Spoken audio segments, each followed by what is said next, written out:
No, I brought this with me, yeah. Gotta be one here, somebody here. Who? Bobby? Barbara? Barbara, She would be good. if she do it, I don't know. You want to take over? Yep. Leading. Michael leaves, take over the flag thing. The Pledge of Allegiance? Yeah, that's a difficult task. She said it's He very did, he difficult, asked. Okay, but she can handle it. oh, okay, You'll do it. thank you. Thank you. He says thank you. You're welcome. Almost. 15 seconds. Yes, I know. I'm watching. I never hear that this many minutes early. I didn't want to be late. I'm in Zen. My phone says 4 o'clock. It doesn't, it's 3 seconds. All right, we are going to go ahead and get started. Right now. It is time. So welcome, everybody, to the Indian River County Hospital District regular monthly meeting in December. We have a lot more people here than we normally have, so welcome. Must be the season of giving, so you want to be here. So that's nice. We will start our meeting tonight with our invocation from Pastor Joe Moore. He's right there. Good afternoon, everyone, and ladies and gentlemen. Thank you for the invitation once again to come before you with this invocation. Let us all bow for a word of prayer. Dear Heavenly Father, we thank you this evening, Lord, as we come before your throne of grace. Father, we come asking that you would bless this panel with the wisdom and the understanding of all of the agendas that is on the table. Give them the things that they need to know, Lord, that they may be able to directly influence our county through their wisdom and through their knowledge, through the things that we need to know and the things that we need to hear. Father, speak to our hearts on this evening, Lord God, as we try to do our best to be an influence and to be a positive light within this county. In these things, Father, we ask in the wonderful name of your Son, Jesus Christ. Amen. Happy holidays to you all, and God bless you. Thank you. Thank you so much, Pastor. Michael?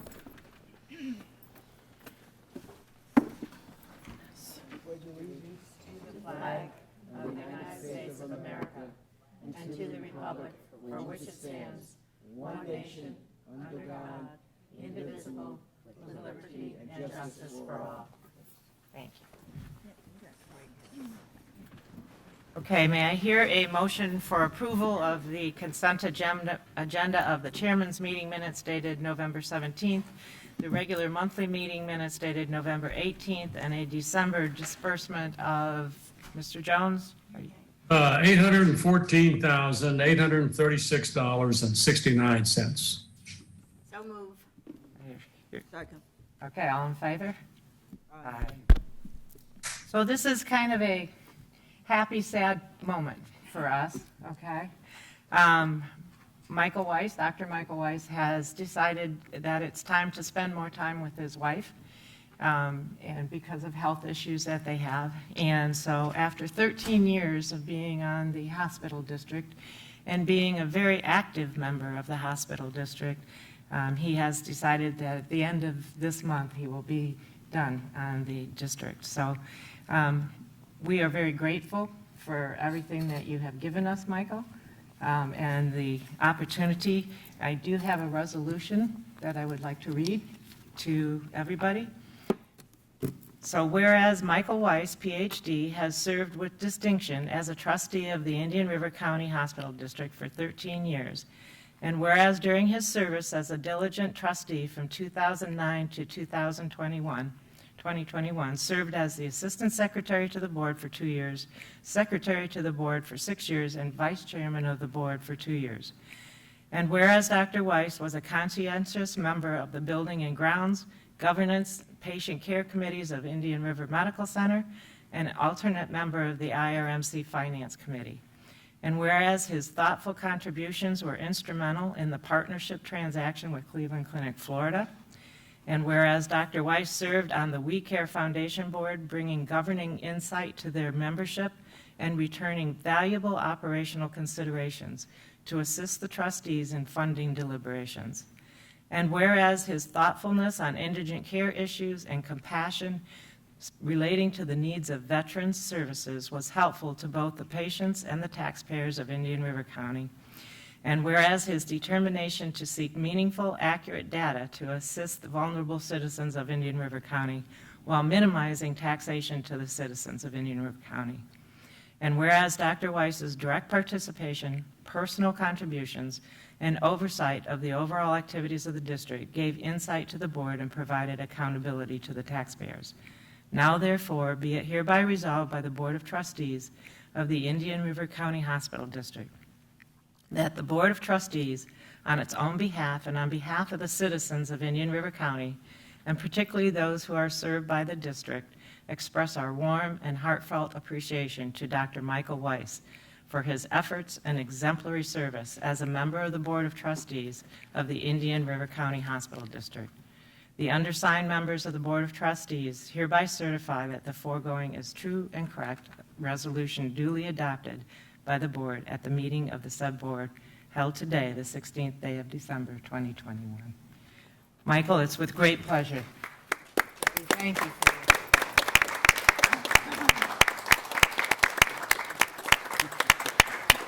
Thank you all. This has been a great pleasure for me, and it's working with a family. This board is like a family that's designed, aimed at taking care of the sick and indigent in the community, and really doing a great job. And I was just so happy to be able to be part of this group.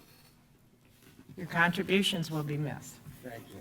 And Vicki Soleil couldn't be here, but she did send a note saying, please thank Dr. Weiss for his stimulating questions and support over the years. They appreciate your service to the healthcare community. So thank you very much. Thank And you there's so another, very oh, much. here's another note, sorry.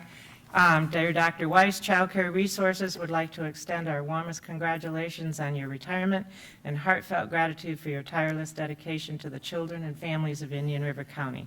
It has been with your help and support that our wellness and early intervention program at Child Care Resources was initiated and able to flourish. We have been able to offer therapeutic and early intervention services, hearing and vision screenings, and multitude of other health-related programs to our families. This has been a direct result of your recognition of the important need of these types of services and its impact on our community. We wish you the very best and hope you know the difference you have made in the lives of so many. Oh, my goodness.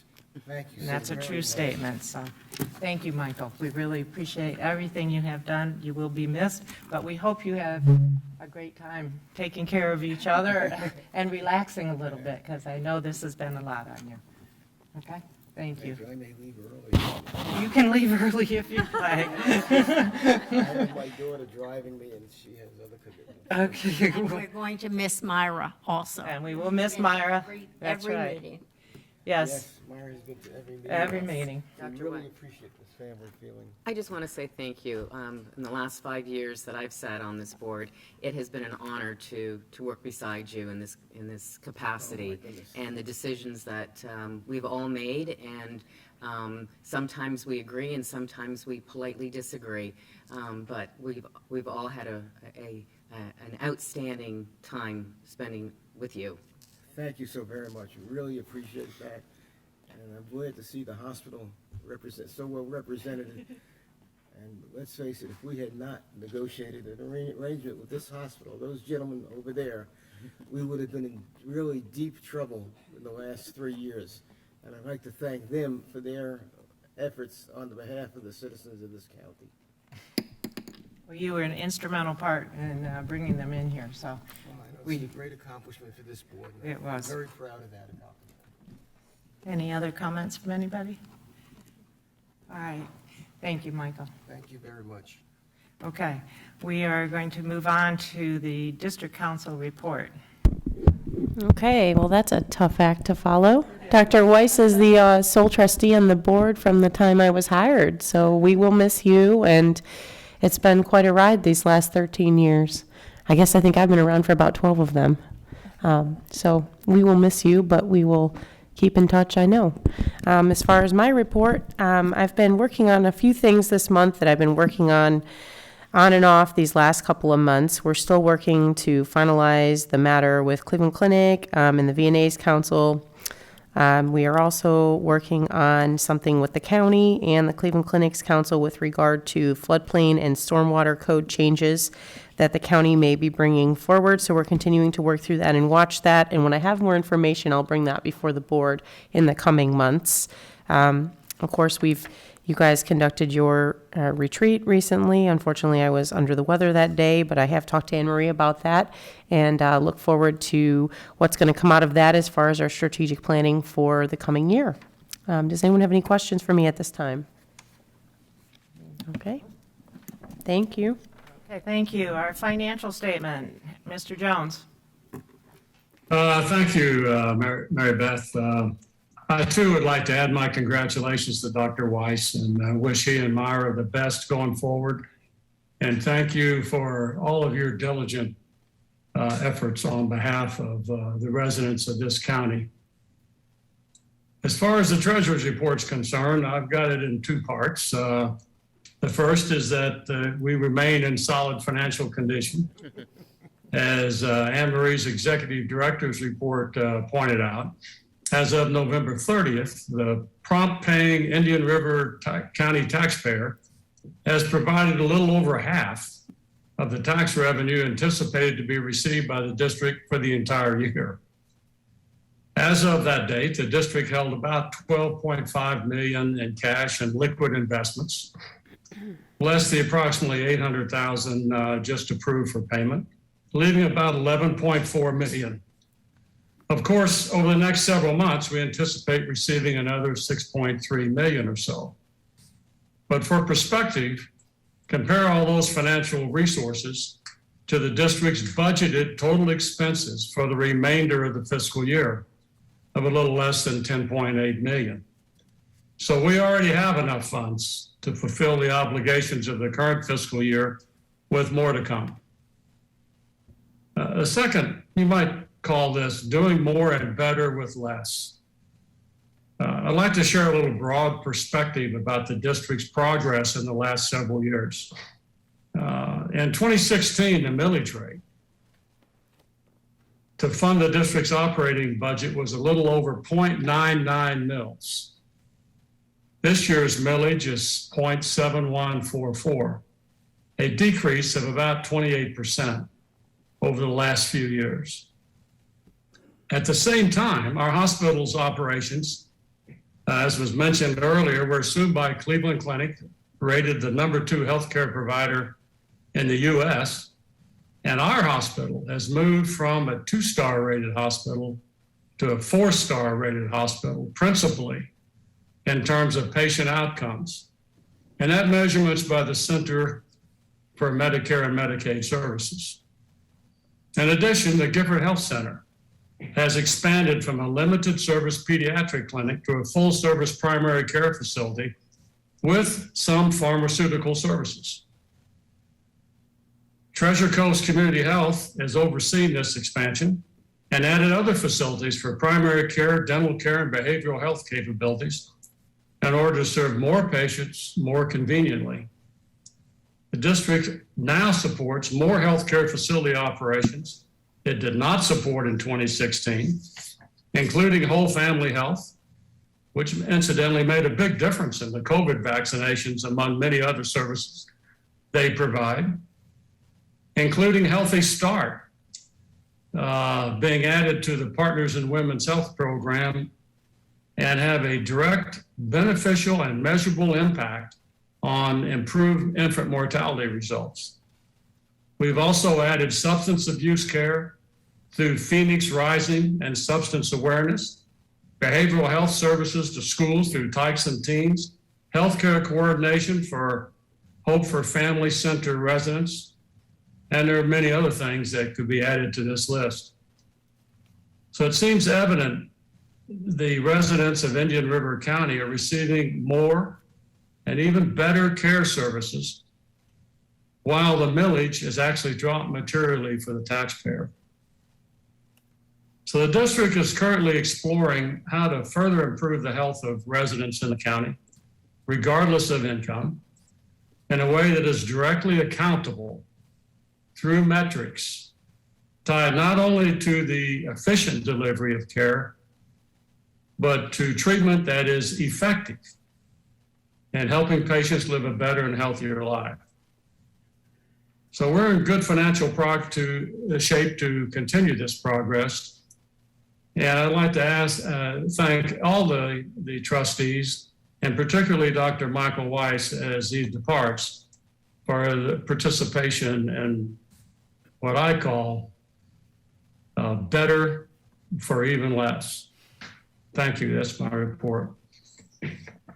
Thank you. That's a great summary of what has happened over the last few years, and as we've kind of changed our scope and changed our views, and we look forward. We had a visioning exercise a couple weeks ago about where the future lies, and it's very exciting about what the opportunities are ahead for the district to be able to really impact the health of the community. And so we've been moving that way, and I think we'll continue to move that way, and it's great. So, are you leaving? Michael, thank you again. We appreciate everything. Thank you so much, Dan. Oh, my goodness, thank you all. Anne Marie, thank you so very much. You know I love you. I know that, I know it, I appreciate And it. Myra. Thank you all. It's been a marvelous journey. And the residents of this community are blessed to have you guys in charge. Thank you. You're leaving Alan as the sole male on this team. That's right. He did. That's one of the perks of the job. I'm glad you look at it that way, Alan. Thank you again. Thank you, Michael. All right, we will move the executive director report. Anne Marie. Okay, so Alan pretty much did a nice year in review, which I was going to do for you next month, but I'll find some things to add to his little dissertation. I just wanted to add a couple of things to my printed executive director report that I submitted to you in the packet. Under mental health, I talked about us reconvening the visioning direction kind of committee for mental health and substance abuse in our community. As you know, and were reported last month about the initiation of the IOP program at Cleveland Clinic. Our next kind of step and endeavor in working through a better continuum of care for mental health and substance abuse in our community, we're exploring and responding, I think, to the need for a detox program of some sort. So subsequent, or at the end of that meeting, Jeff Pickering from the Community Foundation committed to kind of putting a group together, exploring some data, putting a flow chart, having an exercise, a facilitated exercise perhaps, and a flow chart of how our continuum works today and how we can augment that with some detox services. So we're looking forward to that date. And then just at the beginning of the week, I received a call from Mike Cianci at Dynamic Recovery, who was at that meeting, and their original Dynamic Life Treatment Center was originally owned by a gentleman by the name of Denny Nystrom, and he had asked to meet with me tomorrow morning to talk more about, he now is a supporter of Dynamic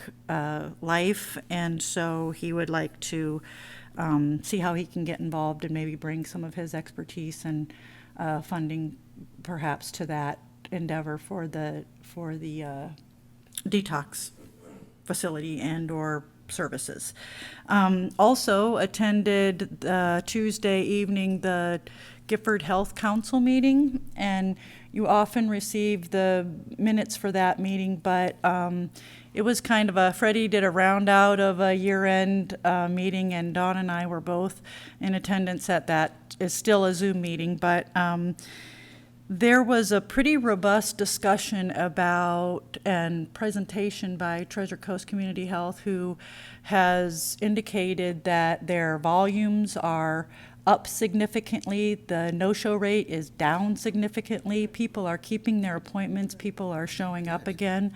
There's been an increase, as you might imagine, in behavioral health, just in the theme of everything else that we talk about. But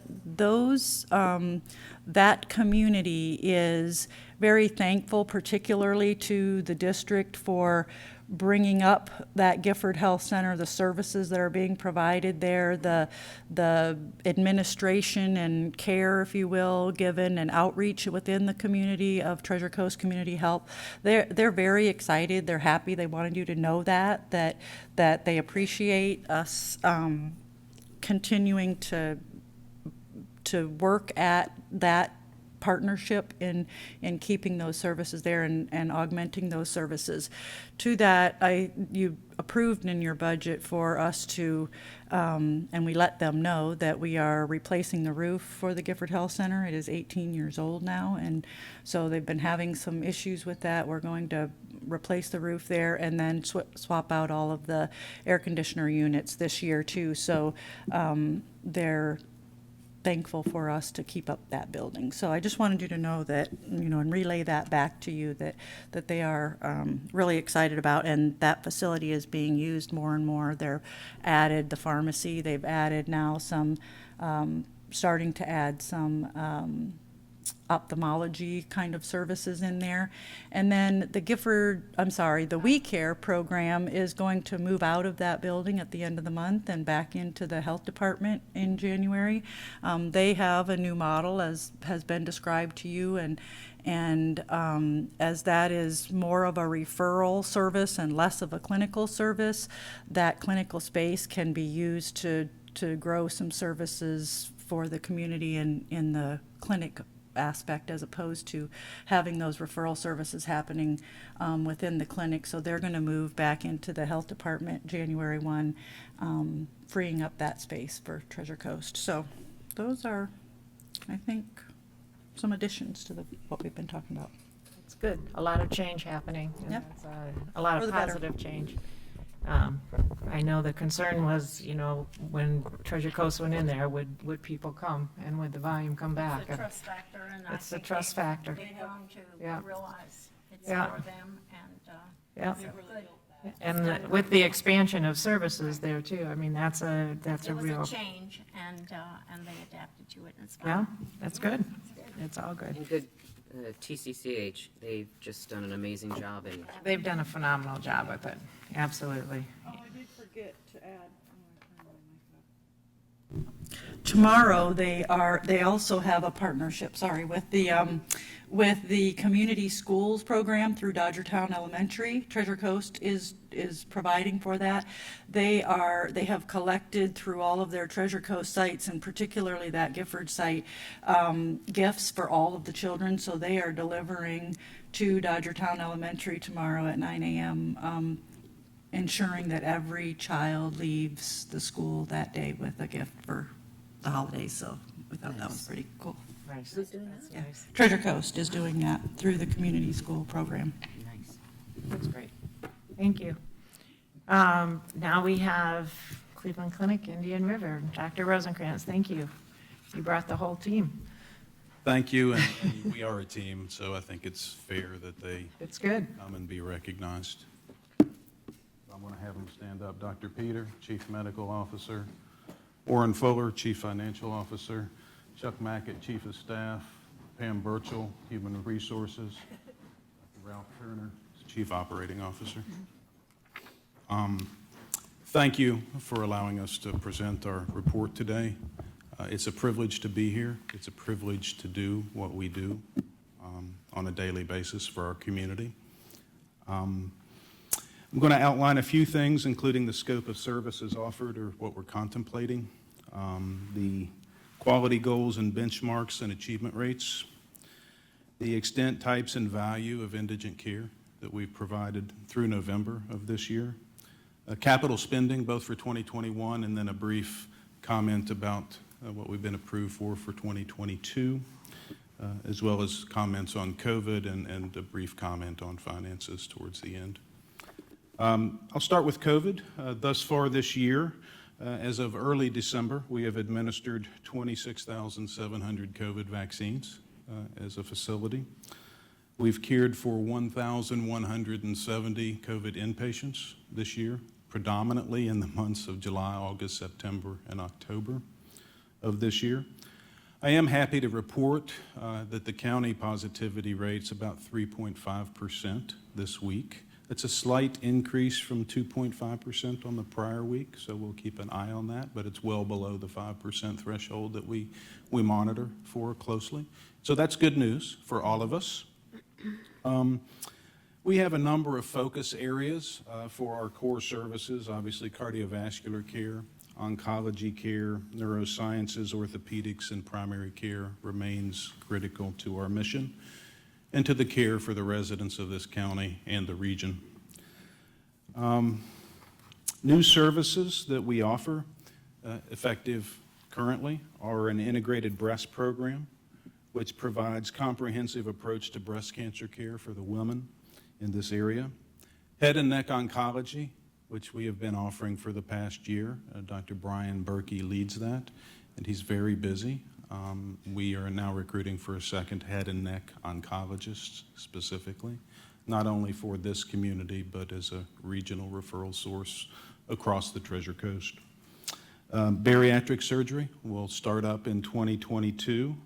Advanced robotic and minimally invasive colorectal surgery, Dr. Maserati will join us and is on the ground now, but we'll start seeing patients in January. We started our first MitraClip program, which for those of you, I'll try to explain what that is, but it's similar to the transaortic valve replacement, except it's for the mitral valve. It's a different valve in the heart.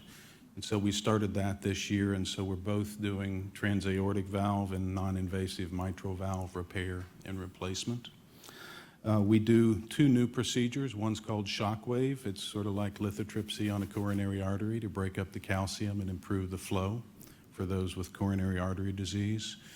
We can now treat chronic total occlusion of a coronary artery when need be in our new cath labs and our new procedures. We perform bronchoscopy, lung volume reduction surgery using endobronchial valves for those patients that have chronic obstructive pulmonary disease and breathing disorders that qualify. And we're one of the few hospitals along the Treasure Coast that actually performs that procedure. We continue to provide maternal fetal medicine services, which were added last year, and continue to support our OBGYN program and expectant high-risk mothers in the community. We will be adding brachytherapy in 2022, and brachytherapy is targeted radiation that requires less radiation and less treatment for our cancer patients here in the community. We will be adding a second dedicated cardiovascular surgeon in the first quarter of this year, and a dedicated minimally invasive thoracic surgeon and esophageal surgeon in 2022 in the first quarter. Concierge medicine will start seeing patients January 1st, led by Dr. Melissa Walters. And MFM, which I mentioned previously, will continue to support our OBGYN program.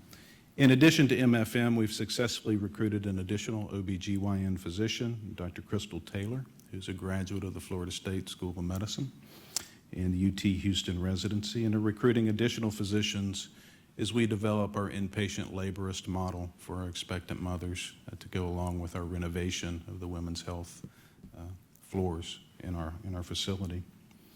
As you've heard, behavioral health services are more important than ever, not only in our community, but across the nation. And we continue to see an increase in the utilization of those services. Behavioral health admissions are up 4.7% in 2021 through November, and that's compared to 2020, and they've increased 11% from the same time frame in 2019. We have invested in staff training and additional security measures at our behavioral health center, and we are the only Baker Act receiving facility in the county. You've heard a little bit, and I know the presentation was given probably earlier this month or late in November, about the additional outpatient program, and I'd like to thank the district, the United Way, the Johns Island Community Foundation, the Indian River Community Foundation for helping to support the intensive outpatient program that has been a significant success, I think, for the adolescents in our community. And as we look to the future and what that looks like, we'll certainly be looking to expand upon that. But thank you for the collaboration and the support. It's a voluntary program, as many of you know, that allows for teens to remain in school and provides group sessions 3 times a week, each session lasting 3 hours. The feedback and outcomes from both the children and their parents has been very positive. Our stroke program continues to provide excellent stroke care for our community and region. Our stroke metrics are excellent. Last year, I let you know that we would be submitting our application for designation as a thrombectomy-capable stroke center. And I am happy to report that on May 6th of this year, we received designation as an advanced thrombectomy-capable stroke center. Just a reminder on what that means. There are 3 classifications of stroke centers. Primary, which we were initially in, is the lowest level. Advanced thrombectomy-capable, which is the next level. And then comprehensive stroke center designation, which is the highest, which we will be working on as we look to the future. We continue to expand our neurocritical care team and have a significant number of stroke patients within our community that we've cared for in the last 6 months. And so the program is doing well, and we've achieved the goals, and we'll continue to improve it as we move forward. A brief mention about phones, because I know that phones are important to everybody. Being able to access care, if you have questions. We have seen an overall improvement in our health and wellness and cancer center with abandonment rates on average across all departments less than 8% and less than 4% in the call center currently. We still have opportunity specifically in our radiology areas and acknowledge that and are doing everything within our power to get the qualified individuals to staff that. And we also have, and you'll hear this in the Capitol, allocated $1.9 million for a new phone system for the entire hospital as well as all of our outpatient facilities, including VRA, including all the physician offices, including all the off-sites, so that we can tie everything together and perform better. In terms of physician recruitment, we've successfully recruited not only a number of physicians, but a number of physician leaders.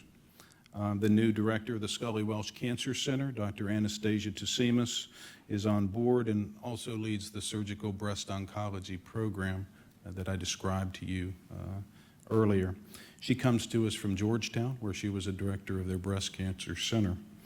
Dr. Brian Berkey, who I mentioned, has come to us from Cleveland Clinic main campus, and he's a local leader in head and neck oncology, but he's also the regional institute chair for all of surgical services for Cleveland Clinic, but he's based here in Vero Beach. Dr. Sanjeev Tiwari is our new medical director for critical care and has joined us from Cleveland Clinic, Ohio. He was the chair of medicine in Akron General and the regional director for the southern region for all of critical care for Cleveland Clinic, and he's based here now in Indian River. He is making significant changes and improvements in the quality of our care.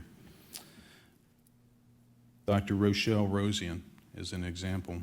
It also comes to us from Cleveland Clinic in Northeast Ohio. She was a regional director of rheumatology, has over 25 years of experience, and is now our medical director of rheumatology here at Cleveland Clinic Indian River. I could go on, but I think, when you look at it, the number by the end of this year, which is coming up pretty fast, we will have onboarded 32 new physicians and 33 new advanced practice providers that will be patient-facing and seeing patients at our facility. And so that's a lot of work. I want to thank Dr. Mackett and his team and everyone with the recruitment. And I think, when we first came, the question was, will you be able to recruit physicians to Indian River County? I think we've answered that question. Annual goals and benchmarks and rates for quality. This is critical to our success. I'm going to start with hand hygiene. It's hand washing. It's a core metric for us. We do over 800 observations a month. These are actually physical observations that people do that are trained to do. And And we remain on a monthly basis between 93 and 98% of all of our caregivers do it. Our goal is 100, but we are pretty close. And so I'm pleased with the number where we are. We're performing well and either at or better than targets in the following areas: Clostridium difficile, which is an infection in the colon from antibiotic usage, methicillin-resistant Staph aureus, pressure ulcers, and readmission rates, which are at our target of about 12%. Ambulatory blood pressure control, we measure that in our patients that we treat, is at 90% of target, which is actually exceptional and much better than I've seen in many outpatient areas and facilities within the Cleveland Clinic. Blood pressure control is at goal, as I mentioned, and glycemic control or glucose control is at 90% or better in our diabetic patients. So we monitor that because that's a measure of the quality of care that we provide. Of note, we are changing to the Vizient system, which gives us a lens into quality and allows us to compare to other hospitals, not just Cleveland Clinic hospitals, but it's a national registry for quality. And so it will put us on the same platform as the rest of the Cleveland Clinic and many additional hospitals within the country. Some specific areas of opportunity on quality, because everything isn't perfect, obviously, is sepsis mortality. We saw spikes in sepsis as bloodstream infection. We saw spikes with each COVID surge in that, and when the surges abated, the sepsis mortality returned to what was baseline. For 2021, it was 23%. For 2020, it was 12%, and our target is 11%. So we are looking at a multitude of things to do to try to improve that, but it was associated with the surges as we look at that. In terms of other opportunities, central line associated bloodstream infections, we have a slight uptick in that this year, again associated with the surges. If you look at it, Dr. Tawari and his teams have certainly put a number of new protocols and items in place. And I'm happy to report that both the utilization of the central lines as well as the number of infections, utilization's gone down and been cut in half. And we've seen no infections since October, since those have been put in place. So those are all positive developments. I'm going to shift gears here for a minute and talk about the extent, type, and value of indigent care for the residents. This is data through November of this year. And we've provided a total of $11.2 million of indigent care thus far in 2021. And that represents a 5% overall increase from 2020, or roughly $560,000 increase. A breakdown of the care is as follows. On the inpatient side, it was $4.7 million, and that's a 13% increase from 2020. BHC was $700,000, which represents an 18% decrease from 2020, and I don't have an explanation for that, but we take all comers. But I'm happy to report that.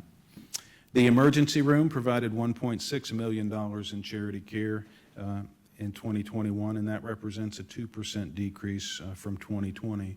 I do believe that that's reflective of the outstanding care that's going on. I think we mentioned it earlier from TCCH. I do think the 340B drug programs have an effect on that as individuals have high-quality outpatient and ambulatory care. I think that is a big help in reducing that on the emergency room side, which is an expensive form of care. Outpatient hospital was $2.95 million, which represents a 4% increase on our end, and the professional service was $1.3 million, or 5% increase. In terms of overall volumes in our emergency room, through November, we're at 50,000 visits. We anticipate that by the end of the year, we'll be around 54 to 55,000 visits. That's about 10,000 less than when we first came. And again, I think that represents adequate care and better care on an ambulatory basis, and people of our community seeking care at appropriate care sites rather than anything else. Inpatient admissions through November, inpatient admissions were at 20,532, which is ahead of both 2020 and 2019. This time last year, we had 17,324, and in 2019, we had 19,873. So a slight uptick. Our case mix index, which is a reflection of the severity of illness of our patients, is at 1.82, which is significant and the highest it's been since we've been here for 3 years. It was 1.7 in 2019. So we are treating sicker patients and appropriately sicker patients. Surgical cases are below 2020 numbers because, as everyone will recall, we cut down and shut down elective surgeries and all but emergent surgeries twice this year, the most recent for about 8 to 10 weeks during the most recent surge. But we are seeing a nice rebound in volume, surgical volumes here towards the end of the year, both on the inpatient and the outpatient side. Just going to go through and the year-to-date accomplishments. I'm sure there are many. There's a few I'm sure I'll leave out, but I'm going to try to hit the highlights. We maintained Leapfrog B status. I think in the face of COVID and everything else, that was an accomplishment. We were ranked number 31 in the state of Florida by U.S. News and World Report. U.S. News and World Report only ranked 35 hospitals within the state this year. We're high performing in COPD, chronic obstructive pulmonary disease, colon cancer surgery, heart failure, hip replacement, and the two new areas we're high performing in, one is stroke and the other is heart attack care. And those are both critically important to our community. I think an accomplishment is the leadership and the overall recruiting for our facility as we add not only physicians, but physician leaders locally and within the Florida region. An accomplishment, although it took a little bit longer than we'd like, was the ambulatory Epic, and it is working reasonably well at this point. It can always be refined, but that was a major accomplishment this year. We onboarded Primary Care of the Treasure Coast, which is the largest primary care group here. We made the acquisition in 2020 and did the onboarding this year. A COVID response. I can't say enough about our teams and what they have done. An excellent Joint Commission accreditation in the midst of the COVID surge, I might add, and that's a tremendous accomplishment. It was an excellent visit, and all citations there were only 3 major ones were resolved prior to the accreditors leaving. We completed the collective bargaining agreement with the union, and it aligned our salaries with the rest of Cleveland Clinic in Florida and brought them to market, as well as aligned many of the benefits and policies for our caregivers, and we're excited about that. Joint Commission thrombectomy capable designation, which you've heard about, and the CMS 4-star hospital ranking, which you've heard about earlier from Mr. Jones. We were recognized by the American Heart Association for our type 2 diabetes care and for our stroke care. The radiation oncology program at the Scully Welch Cancer Center earned a 3-year accreditation from the American College of Radiation Oncology and Radiation, and it's the only accredited program of that type in this county. The intensive care unit was awarded the Silver Level Beacon Award for Excellence for 2021, which will last through 2024. It recognizes hospital units that employ evidence-based practices to improve patient and family outcomes, and this was a significant award. It designated all of our ICU, or not just previously, which had been the cardiac ICU. We've renovated one of our cath labs and it provides more room so that we can perform some of the newer procedures which require additional personnel and equipment. I want to thank the hospital district for your contribution. We will begin phase 1 of the Women's Health Initiative in the first quarter in construction and renovation with that. We did complete our community health needs assessment, and I know at least one, but hopefully several of you were involved with that and aligned it with the region. Just a summary of the needs. I'm going to go through the 7 of them. You've heard some of them already. One is the COVID-19 response. And again, this is the community voice. This isn't us. This is the voice of the community. Number 1, access to care. And I think that is on an upward trend. Maternal and child health. behavioral health, and we've heard about several projects here today. Medical research and health professions education. And so this is one of the areas we are exploring very heavily, and we've engaged a consultant on graduate medical education programs here in Indian River County. And when I say medical education, it's not limited to doctors and medical schools. It's nursing education. It's health professions education for all types of careers in healthcare. Chronic disease prevention and management, and then health equity and social determinants of health. We've heard a presentation, and as many of you know, 20% of the health of a community is because of the health care you get at a hospital or in an office or in a clinic. The other 80% is non-healthcare related. It's food, it's medicine, it is housing, it is other intangible things. And I think we do have to, both as the hospital and our community, look at those in those terms. I'm going to turn to financials, and I'm happy to hear that the districts are good. It's been a tough financial year for the Cleveland Clinic. When we look at the operating revenue, we're actually ahead of budget by about $1 million, which is a testament to the demand for our services.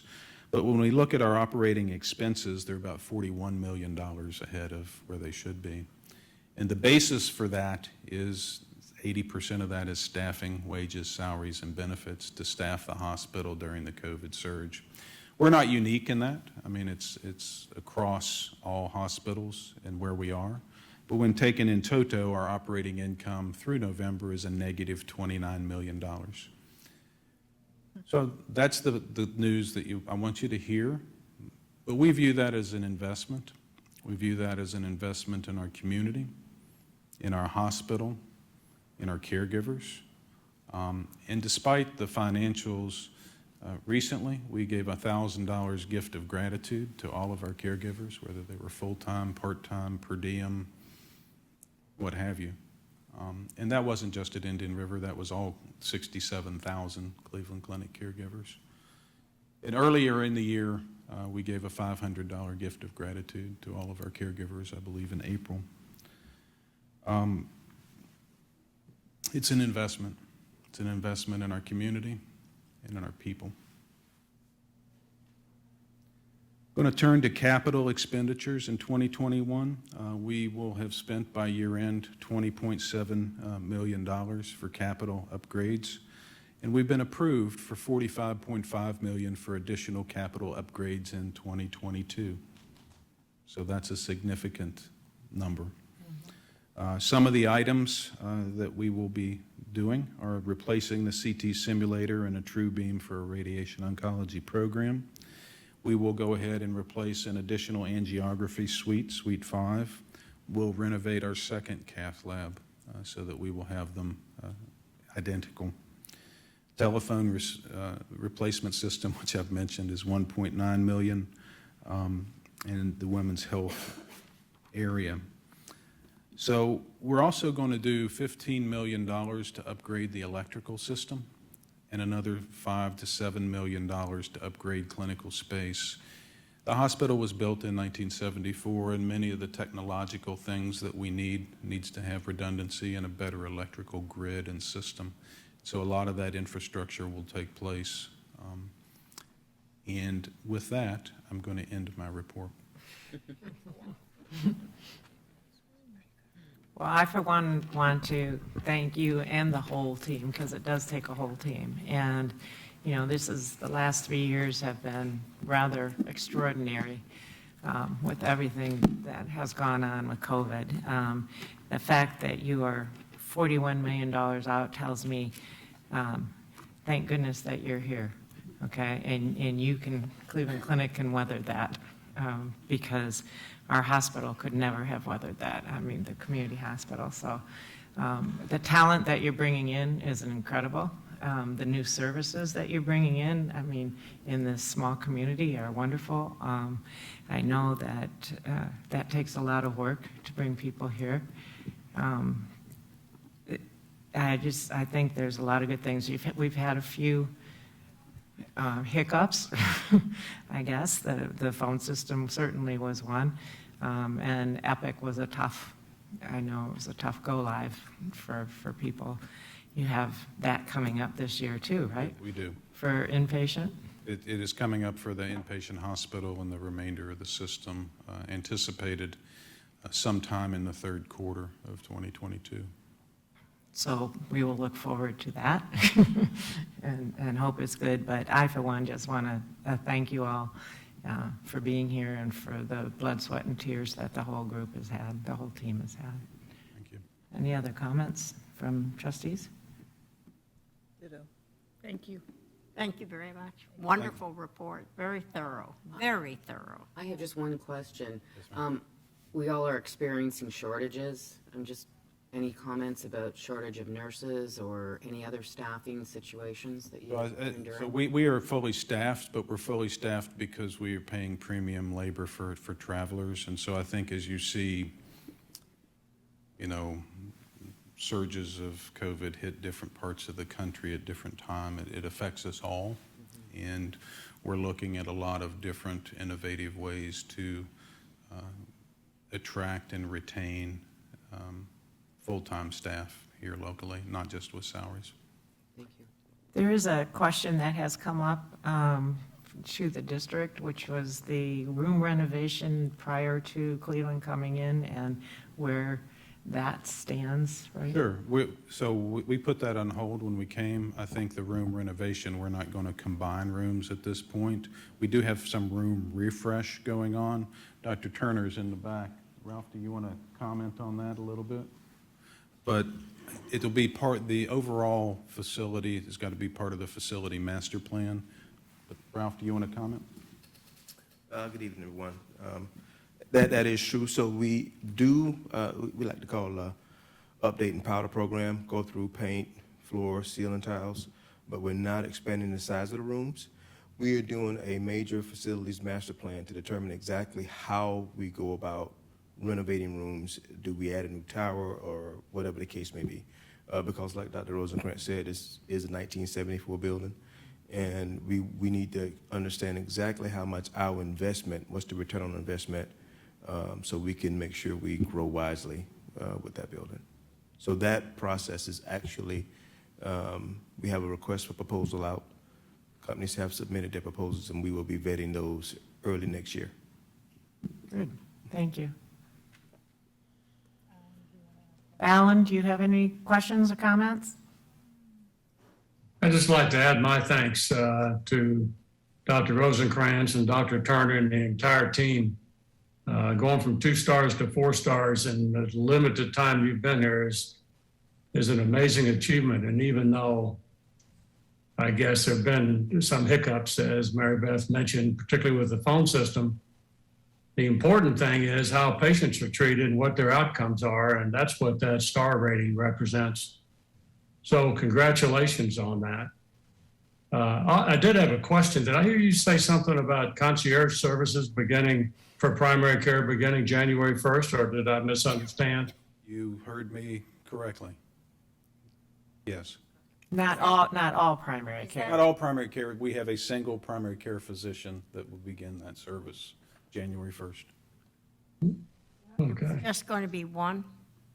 Do you have an existing one at this time that belongs to the Cleveland Clinic? Yes. Yeah.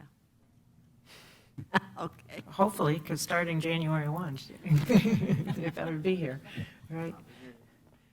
So, thank you for the Thank you. team. Thank you very much. And Very good report, Dr. Rose. Merry Christmas, happy holidays, And thanks to everybody for coming. It's nice to see your Yes. faces. Right. we look forward to a really good 2022, hopefully. And thanks for Hopefully everything you did surge-free. This past year with COVID. You really handled it. Thank you. We've got Dr. Sharon Packard with us tonight, who is now working for Healthy Start, and Andrea is with us as well. Is it okay if I go ahead and do my report and then introduce Dr. Packard? Sure. And just switch the order? Is that okay with everyone? You can do that. Great, thanks. We'll make that exception this time. Thank you, just this time. I'm Andrea Berry. I'm the CEO of Indian River County Healthy Start Coalition. I wish Dr. Weiss wouldn't have left because I want to publicly say that I agree with Vicki. His questions are always so great and so probing, so I will definitely miss him. We Missing can him. step up and try to replicate. if Okay, you'd like. good. You could email him beforehand and ask him for the questions. So I'm just going to keep my overview pretty brief because I really want you to hear from Dr. Packard. As you said, she joined our team at Healthy Start, and it couldn't have been a better time, as we know how much mental health is affecting families since COVID has been affecting all of us. And mental health has become a bigger priority, and I think it's going to be really important you guys hear about the improvements that we're making alongside of Partners in Women's Health with regard to mental health to the guidance of Dr. Packard. So just quickly wanted to give you guys a couple of updates. We have hired all 4 new leads for our program, so we're restructured a little bit, and now each program kind of has a lead under Dr. Packard's guidance, and we've onboarded all those ladies, and they're all amazing, and I'm so excited for the things that are going to come as we move forward. You have all of our outcomes listed, and I just wanted to highlight just a few. One is the measure about the targeted population in Gifford. So as you know, Gifford tends to have and historically has had the highest rate of infant mortality, particularly census tract 50302. So the measure was to track the deaths related to that. So the 2020 data is finally verified, and we can say there have been no deaths in that census tract. But I also added, so that is wonderful, infant deaths. But I wanted to add in there, which I did add, the infant mortality for babies born to Black women is still higher, and there is a disparity there. So I didn't want to mislead you that there's no longer an issue. We still have disparities in infant mortality, as we listed here, 5.1 as compared to 2.2 per thousand. So just wanted to make sure you guys knew that. Although we're doing great, there's still work to be done. So I'm highlighting that. The other thing I wanted to highlight was how thankful I am to have the FEMUR process. We didn't know what we were getting into when we started that process, that we would be looking at COVID-related experiences, but we are seeing very different things related to fetal and infant death than we were prior to COVID, and it is so important that we are looking in depth at these deaths. So I want to just encourage you all, though it's extremely hard and hard on your heart to go through this process, if you have a chance to jump on a call just to see what's going on. I pulled the causations for 2021, which we haven't really delved into that deeply, but I'm seeing different things that we don't normally see in infant deaths. And so it's going to be so important as we comb through that data. Jennifer's very involved in that committee. What we find and how we can augment systems and work with Cleveland Clinic and all of our partners to make sure that we are addressing those things and as we move into that work. So with that said, I just obviously always want to thank you guys, and we're always innovating and growing at Healthy Start, as you know. And Dr. Packard is bringing an integrated behavioral health model at Partners, and so I'm going to give her the floor to talk to you guys all about it. Thank you. Great, thank you so much, Andrea. And I just want to echo her sentiments. Thank you to all of you for your support of Healthy Start, as well as Partners in Women's Health. It has been an exciting endeavor to join the organization, to be able to help to continue the wonderful work that you all helped to start. So I know I have some slides I think you're going to pull up. Wonderful. Oh, perfect. Thank you so much. So one of the things, I did join at a prime time that was primed for some change, and thanking Andrea again for her leadership, as well as Megan McFall, Director of Women's Health through Cleveland Clinic, for being so incredibly supportive and allowing, this is, looks like a different presentation, so sorry. No problem. That's the wrong presentation. But for really trusting and allowing me to move forward with executing some of their visions related to how we can integrate behavioral health into existing maternal and child health structures here. I don't see it there. it looks like this.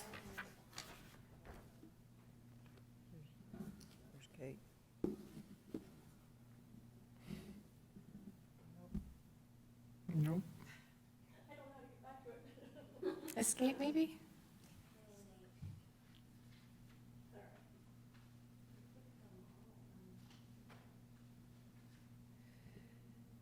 So while she's pulling that up, what I can start to talk about a little bit is that programmatic leadership model that she mentioned.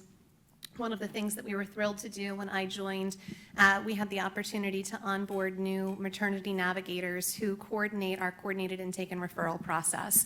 And so historically, those coordinated intake and referral caregivers have been a embedded and integrated part of partners in helping to navigate services for mamas. We just onboarded a licensed licensed marriage and family therapist, Jackie Vitek, who is now our maternity navigation coordinator. And we onboarded another caregiver also with a behavioral health background. So we're thrilled that the point of first contact for all moms moving forward at Partners is going to be someone with that behavioral health background to really be able to do a comprehensive screening with them and just to truly understand those social determinants of health that Dr. Rosenkrantz referenced, as well as just to understand what her unique needs are, what her unique anxieties might be about becoming a mom, whether it's a first-time mom, second, third, whatever it might be. We know that each pregnancy and each child brings a whole new set of experiences and anxieties for those who are caring for them. You're fine. You're fine, and I'm happy to do it. I mean, I'm glad I brought my slides. You have it? Perfect. Perfect. No worries at all. So in that first slide, which you can see, this is really an integration, as I said, of behavioral health. And you can see that I broke out the Healthy Start programming in an overview there. We're going to focus predominantly today on coordinated intake and referral. You'll hear me use maternity navigation interchangeably with that term.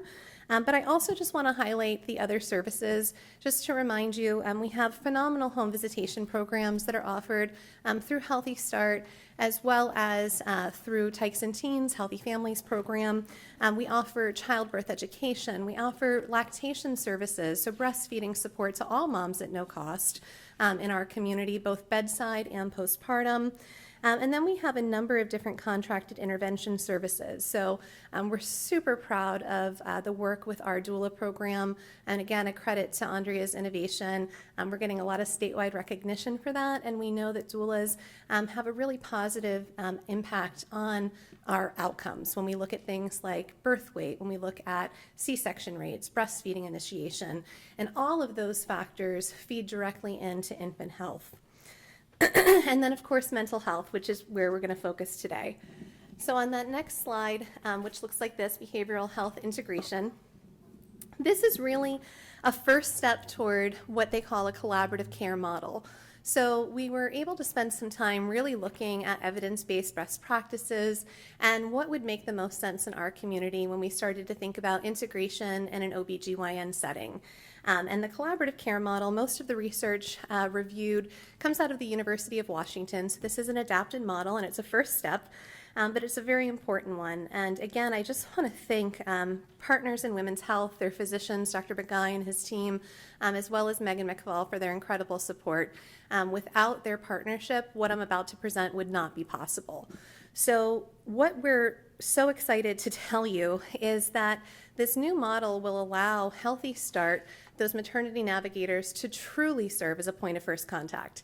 So although that has always been our intention, the intake process for OB now will be a two-part intake process. So if you call Partners at this point, beginning at some point as we launch in January, and a mama says, I have a positive pregnancy test, they're going to say, wonderful, we're going to transfer you to our maternity navigation department. That maternity navigator is going to set up that appointment and provide some basic psychoeducation, things like making sure that they're taking prenatal vitamins, understanding the importance of folic acid, some of those things that, some people may know, but lots of people don't. Then they're going to schedule them for 2 appointments. The first is actually with the behavioral health professional. And so that's going to be up to a 90-minute appointment where they're going to be able to do a comprehensive psychosocial intake, biopsychosocial intake. And what's great about that is it actually reduces duplication of services. So we know that our nursing staff through Partners was also screening for things that we screen for, like intimate partner violence. So all of that now happens in one meeting. You can see here if they don't have Medicaid, and thank you for your support of that presumptive eligibility for pregnant women support that you give as well, that work will be done with the maternity navigator. So they'll no longer have to go through multiple steps to jump through multiple hoops to get to service. They'll be able to go straight to Partners. If they don't actually provide that paperwork before that appointment, it's going to get completed right then and there. And then when they come back for that actual OB visit, they'll meet with a financial counselor to go ahead and transition over to full Medicaid. They're going to get a complete history. They're going to use motivational interviewing techniques and other de-escalation strategies to help that mom really, again, identify what her needs are, what are priorities for her, and to start to think about her perinatal plan. So has she thought about breastfeeding? Has she thought about safe sleep? Some of these things that, early on priming someone can be very powerful for them to start to be able to plan ahead. They'll go, oh, I didn't think about that. And then to coordinate referrals. So when she walks out of this appointment, she's going to have a list of these are where we've referred you. If she has specialty care, whether it's mental health related, cardiac, whatever it might be that's not affiliated with Cleveland Clinic, there'll be a release of information on file. She'll walk out with an order for her blood work. So by the time she comes back to actually see the ARNP for that first OB appointment, they're going to have everything that they possibly need to know about this mom. And so that's going to help that appointment go so much more smoothly for the practitioner as well as the mom. And they're going to be able to follow up then on the referrals that were made. How are things going? Versus having to do the probing that happens now in many cases. And so on the side there, you just see that's a graphic that just shows where maternity navigation or Healthy Start fits with the patient as well as the provider and the referrals that we provide. This next slide, the model overview. This is another graphic adapted from the University of Washington that shows you the different referral options for moms. So you can see everything from our Healthy Start system of care, so those classes I referenced earlier, our doulas, home visitation, lactation, as well as mental health services. So if she's not already connected with a practitioner, being able to do that, make sure that that's followed through on. Because we have an LMFT actually running this program, we can also provide some very short-term intervention ourselves, which we're really excited about. So 1 to 3 sessions of doing some relaxation training and other things that may be beneficial. Some complementary and alternative medicine, things like chiropractic care that would be approved by the OBs, WIC, and other community referrals. One of the other things that we're so excited that Cleveland Clinic and Women's Health has agreed with Partners to allow us to do is to actually be in charge of scheduling a 28-week, so a 3rd trimester visit. What's critical about that is it again ensures that on the same day that that woman goes in to see her OB, she's also seeing the Healthy Start maternity navigator. So we're able to talk about interconception care, right? So thinking about next pregnancy and the spacing and timing of that, contraceptives that may be available to her, being able to also follow up on things like, does she want a doula? She declined previously, but now we're closer to that birth.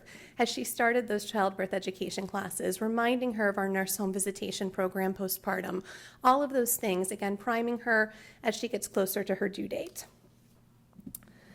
The next slide just shows you the stepped care approach. And so for there, that's just showing you, this is just a way in which we're streamlining our processes. So again, reducing duplication of services, being very strategic upfront and early with assessments to identify those needs, both behavioral health related, as well as all those other social determinants of health that we screen for.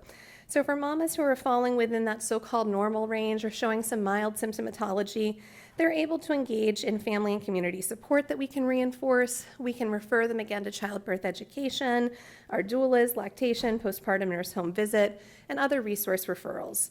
For those who fall within that mild to moderate symptomatology range, that's where, again, we will have offered home visitation programs, but we're really going to make sure at that point that we really spend some time with them and use those motivational interviewing and enhancement strategies to try to direct them to those services that we know are really going to optimize their outcomes. Brief counseling, support groups, And then under moderate and severe, that's where we would start to look at psychiatric consultations. We would liaison with the physicians to help them to understand the needs of the moms, and if they choose to prescribe at that time, they're able to do that, or again, to make an outside referral for her. And then on the final slide, just showing our next steps and a highlight. So we were very excited when we started this process. This work aligns quite nicely with work that's happening within the Cleveland Clinic system in general. So there is a movement toward integration of behavioral health that's happening, but not in OB centers. So I'm really quite proud, as I know my colleagues are, that Partners in Women's Health is going to be certainly the only in our region.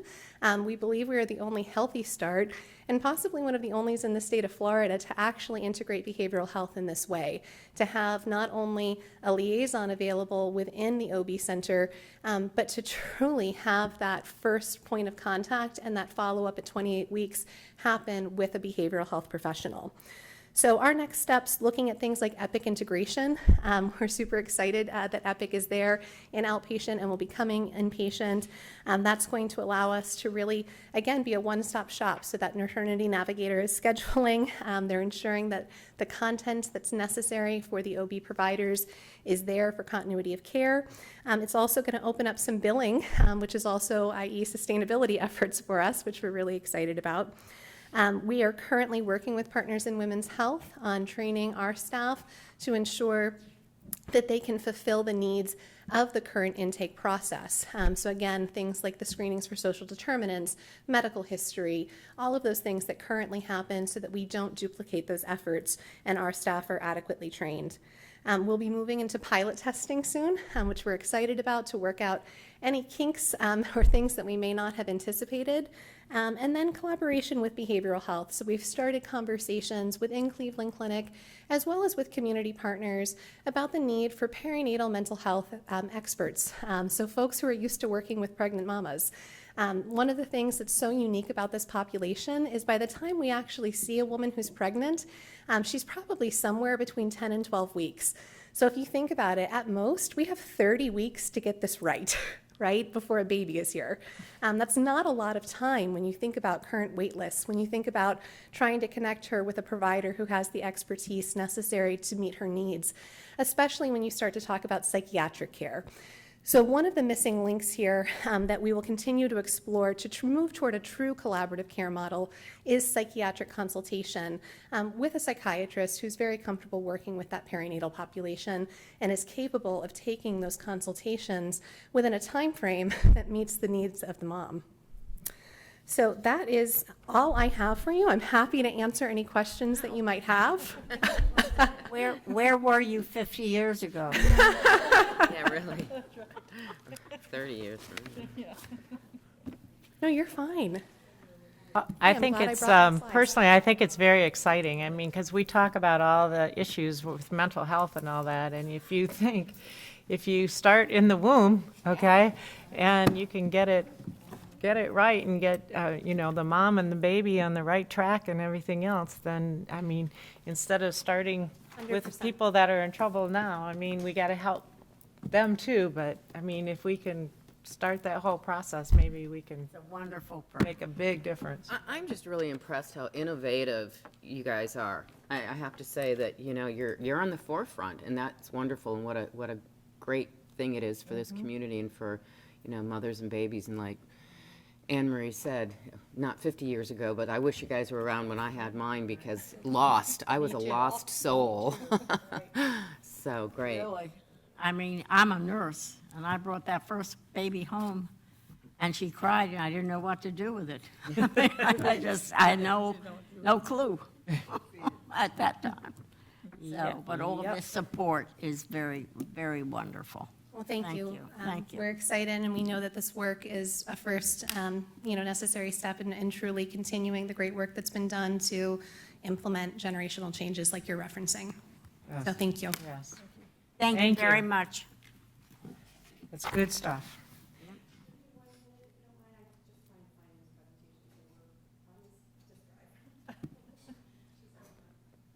She's over. Oh, for the next one?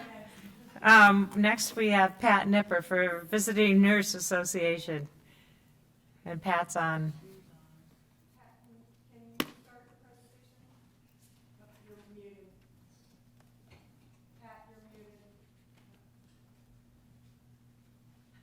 Thank you for coming, Marty. Ed, I think you're on mute.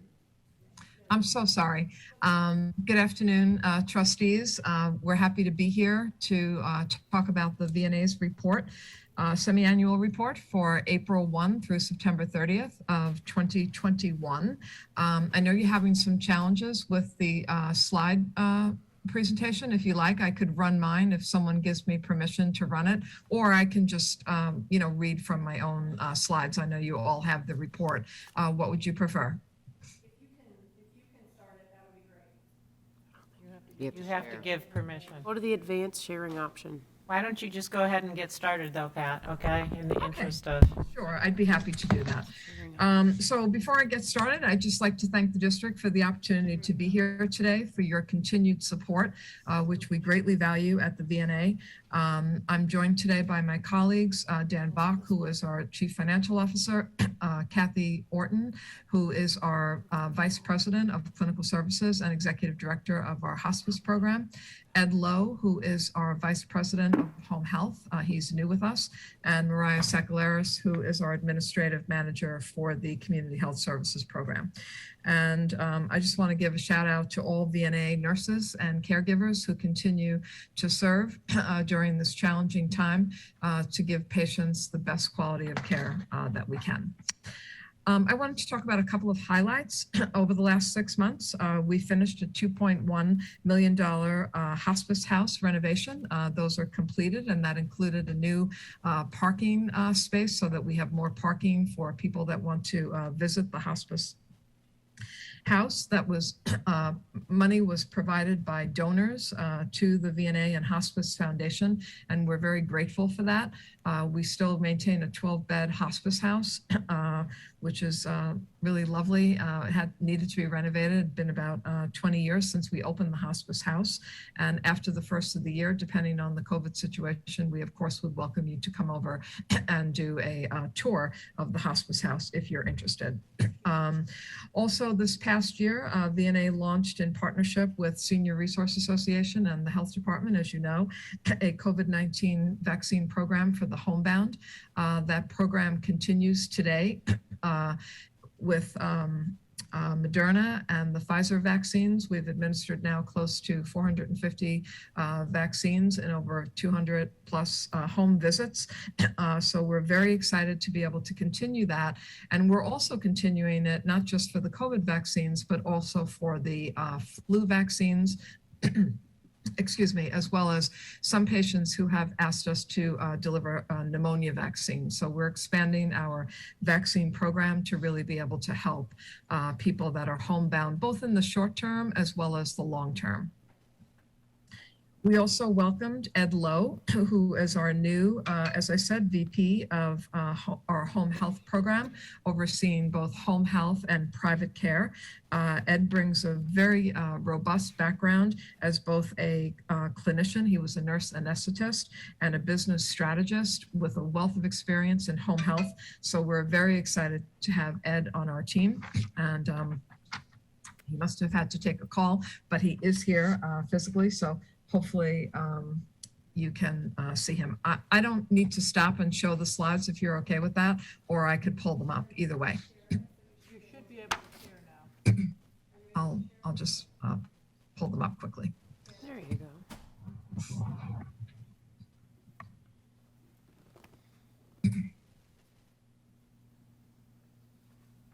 Okay.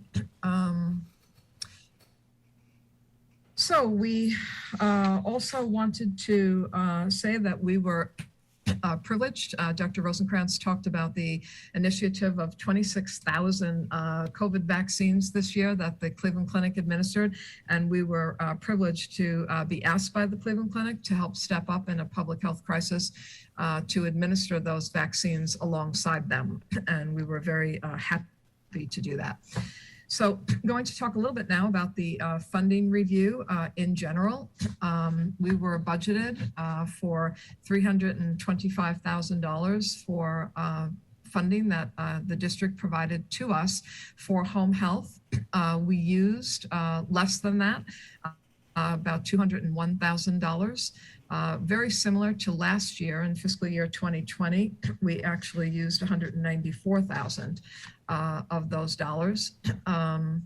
We continue to try always to identify those people that are living below the federal poverty guideline. We do get a lot of referrals from the hospital, and we are qualifying more people now for the district funding, which you will see in hospice once we identified that some of that funding was going over to the Foundation Charitable Care, and we continue to make those efforts. For the hospice program, that includes both the hospice house as well as the home program or wherever the patient is. We actually doubled our efforts in fiscal year 21, taking care of many more patients. Our routine hospice days account for that, and that was up by about 45% year over year.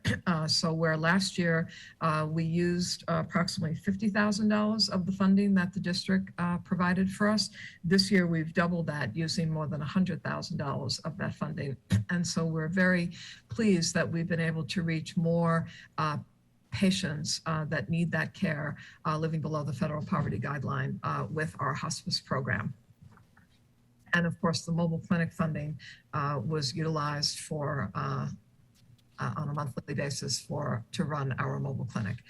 I won't go over all of these numbers, but again, the routine days were up by 45% in fiscal year 2021. Our quality measures, you've all, I'm sure, read these. I want to call out that we did have an increase in the help for pain and symptoms, where we were up 5% from the previous 6 months of fiscal year 2021. And we are, on the same level as the national average and a little bit above the Florida average by the SHP scores. And then training family to care for the patient, we were up 4%. And we are ahead of the Florida SHP data as well as the national data. So I wanted to call those two out. Everything else remains pretty much the same from where we were in the previous 6 months and also last year. Of course, we do always rank high in emotional and spiritual support because we do have a very robust bereavement program and counseling program with the hospice program. So overall, we are just a point ahead, actually, in overall composite, 5 percentage points ahead of Florida and about 1 percentage point ahead of the national. Again, this is the breakdown by skilled nursing visits, physical therapy visits, occupational therapy, speech therapy, certified nursing assistants and home health aides, and social work visits. Not much difference from the previous 6 months or last year.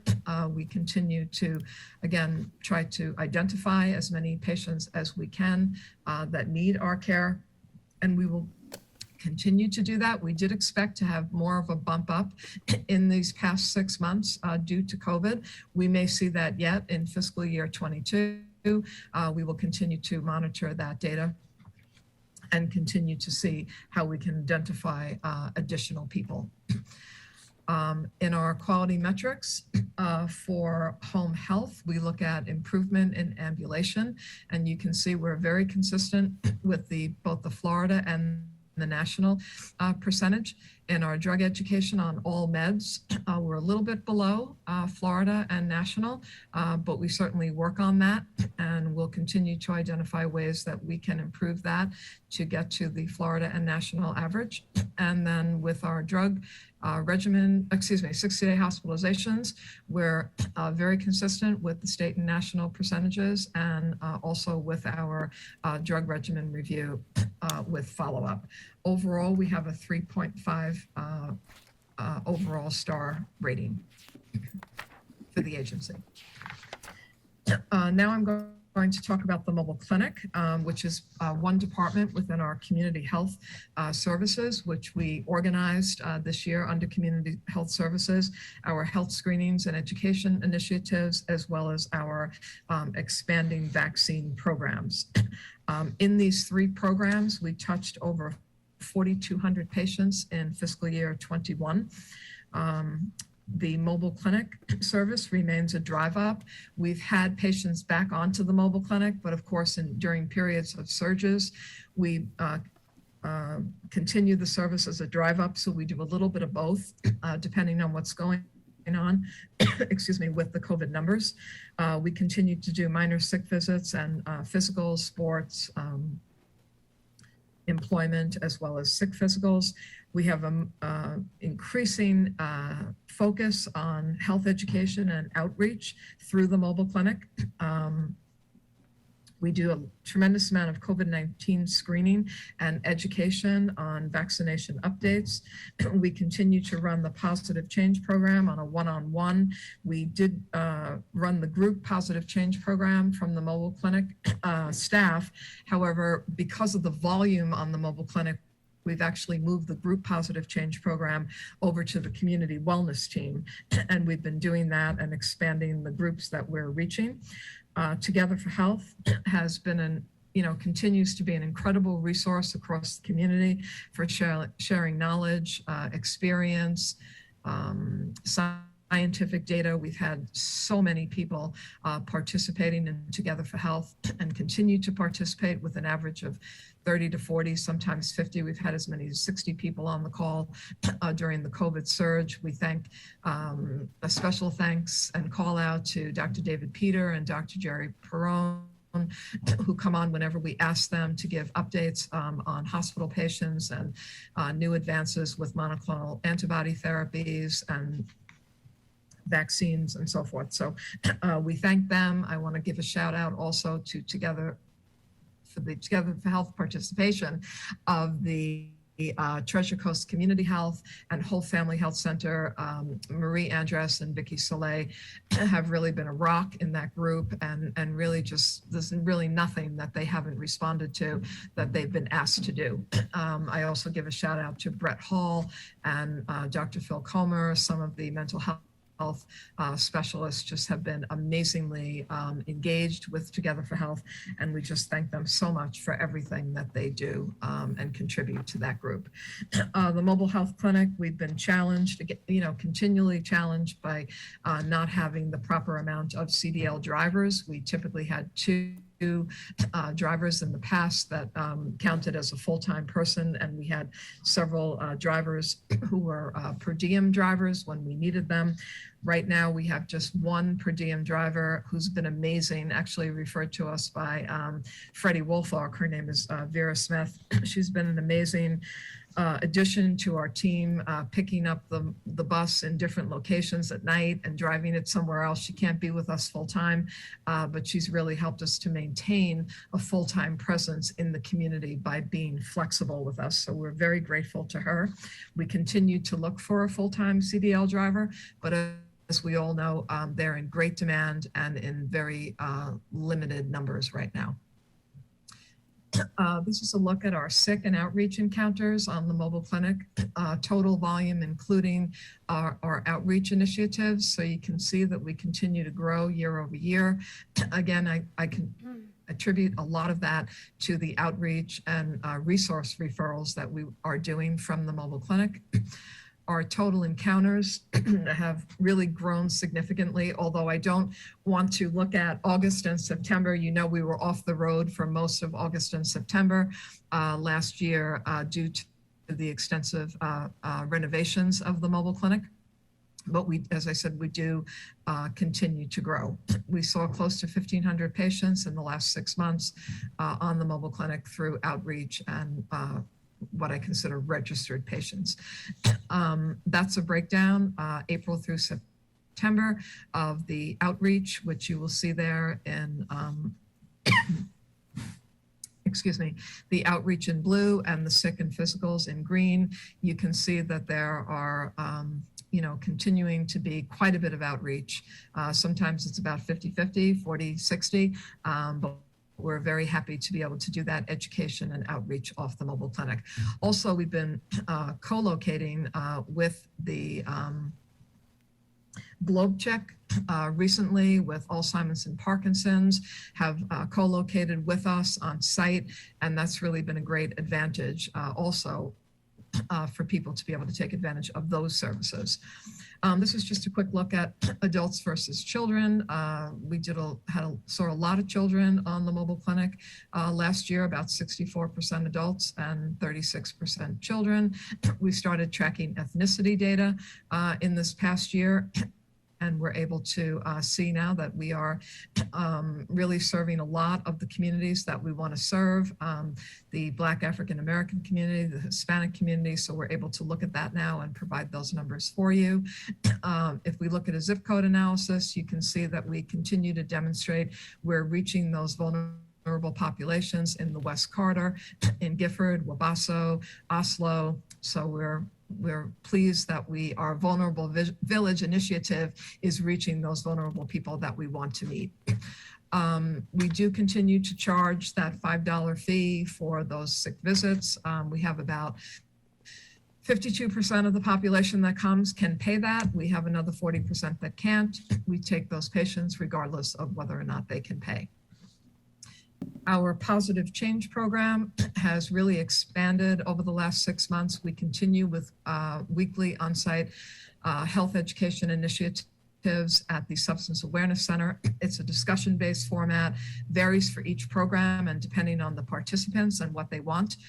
We give out a lot of health handouts and giveaways aligned with the topics that we talk about. It could be anything from liver health to basic health, heart health, exercise, nutrition, counseling, eating on a low budget. So we do quite a bit with these groups. We've now started to incorporate dental care, mental health care.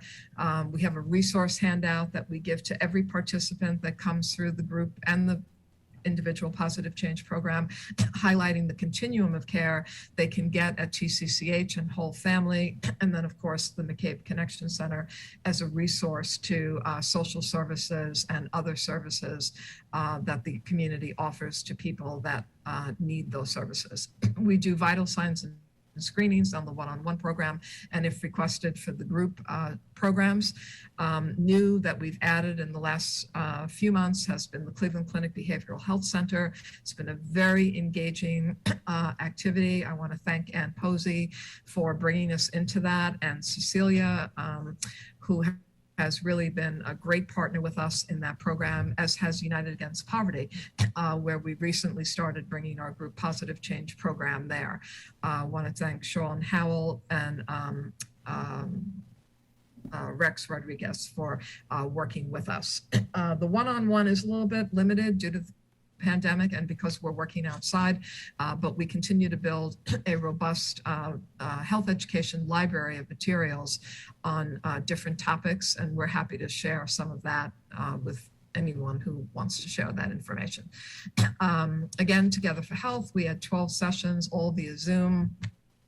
We focused predominantly, again, always with our community leaders, on sharing information and resources and experiences, and importantly, strategies to address the areas such as the COVID-19 pandemic, ongoing challenges that we have facing us with surges and new variants coming into the community, the vaccines, planning for the boosters, really trying to understand the third doses and the additional primary dose and the booster, and how we work on all of that.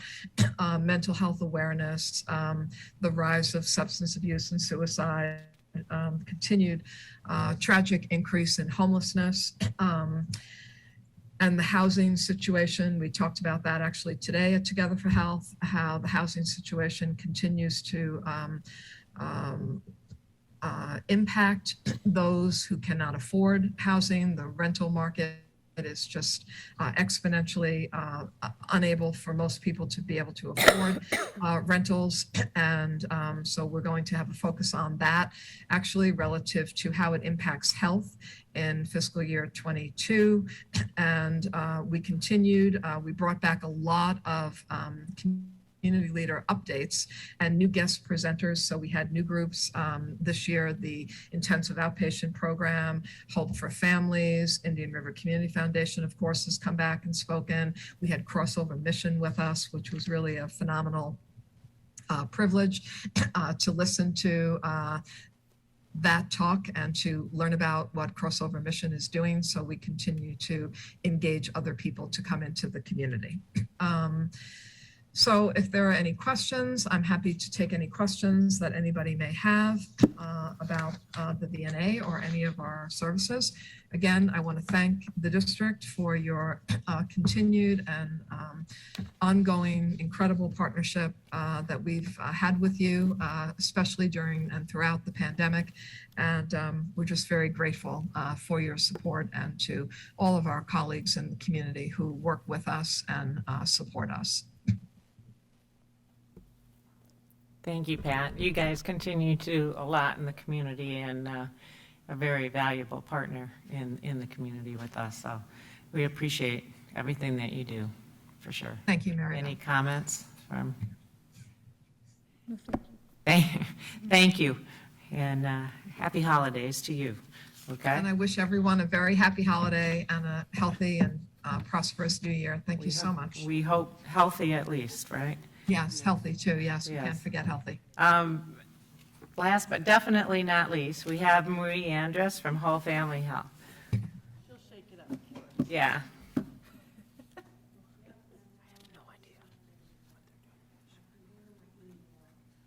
Do we don't have my report? Oh, my goodness. Well, hello, happy holidays to everyone. Do you have, We have a report. okay, in color even? All right, so I just have to say this first. I know we're running out of time, but, you know, my avatar is, you know, I'm sporting like new bangs now. And so we had to update my avatar. And if you remember during the vaccine clinics, our big weekend parties, as I like to call them, someone dubbed us the Vaccine Dream Team. So I decided to make my avatar part of the Whole Family Health Center Dream Team. And she's bangs just like me. So excited. Oh, and here she is, all festive on the beach. She's wearing heels just like Marie. How about that? Okay, well, you know what our services are. Those are 6 incredible members of our team. I like putting pictures because they say so much. They really do. There are so many things that, you know, sometimes words just can't describe how you feel, and pictures really do, and letters as well, which I added a few at the end. I kind of snuck them in at the very end of this presentation.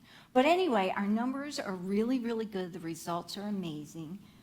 So we'll get right into that. I'm on the page called Funding Utilization.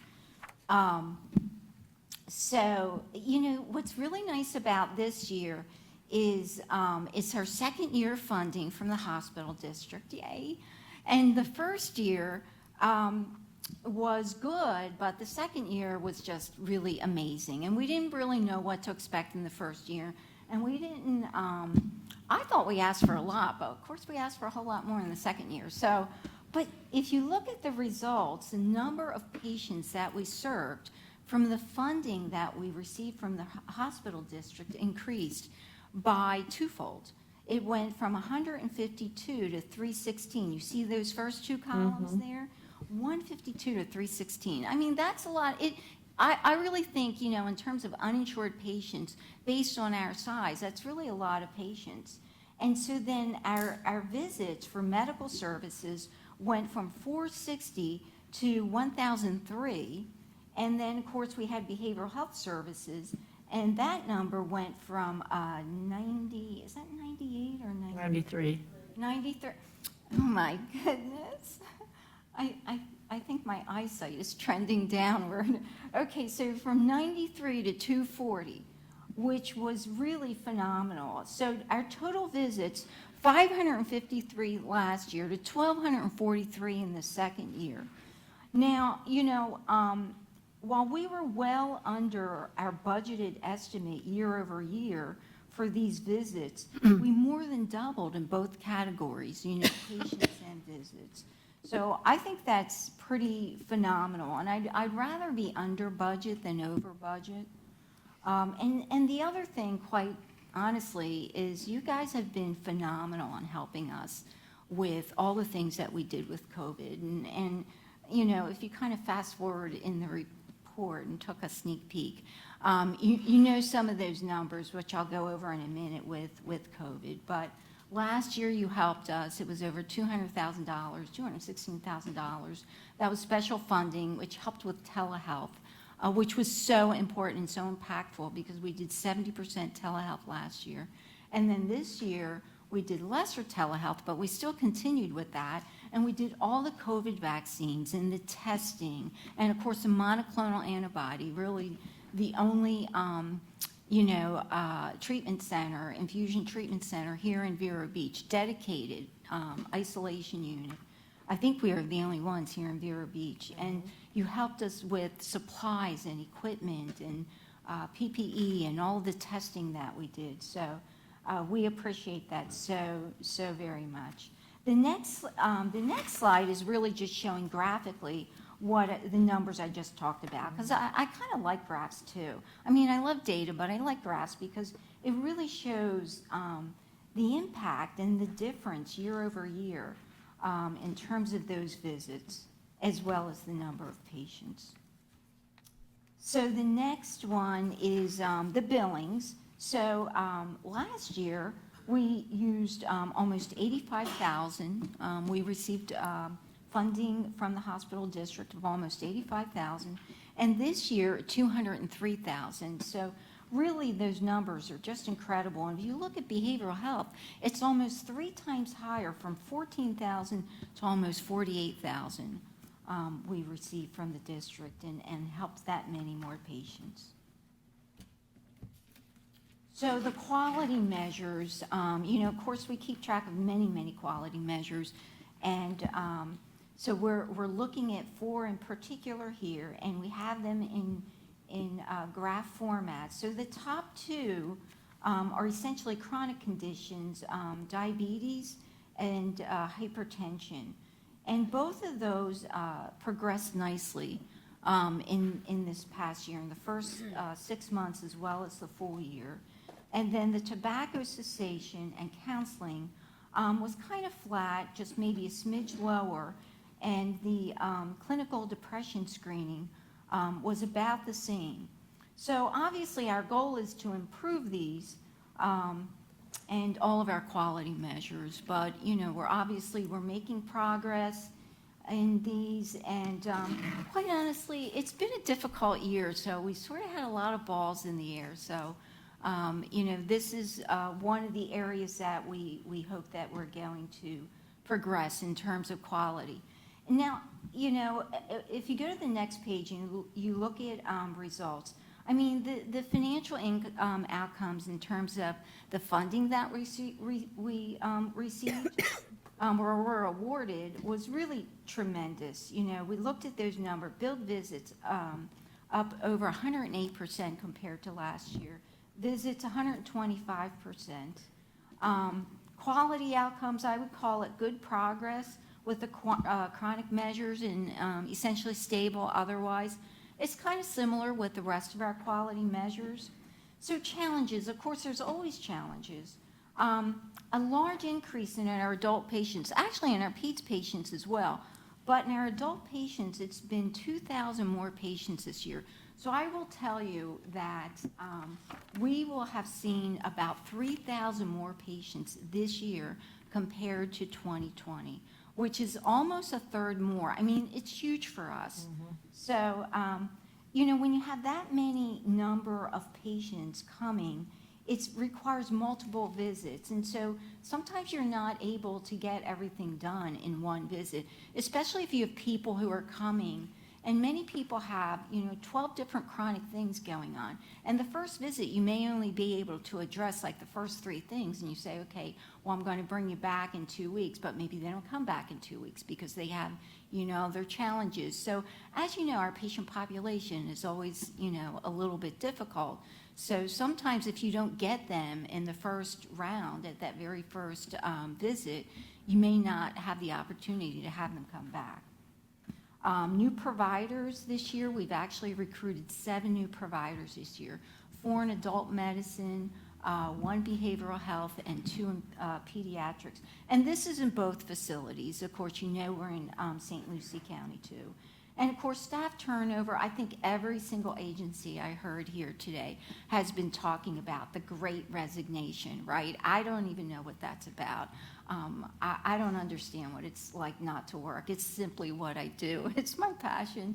And so are people, both the patients that we serve as well as our staff. So we supported them. We also gave, I heard Dr. Rosenkrantz talk about giving like holiday bonuses or year-end bonuses. And we did that with our staff too, because we really think they're so incredibly deserving. But I will say that when you have staff turnover, there are inconsistencies, and people don't necessarily know the processes. You give them training, you give them onboarding, but there's just a lot of turnover and people are not necessarily consistent.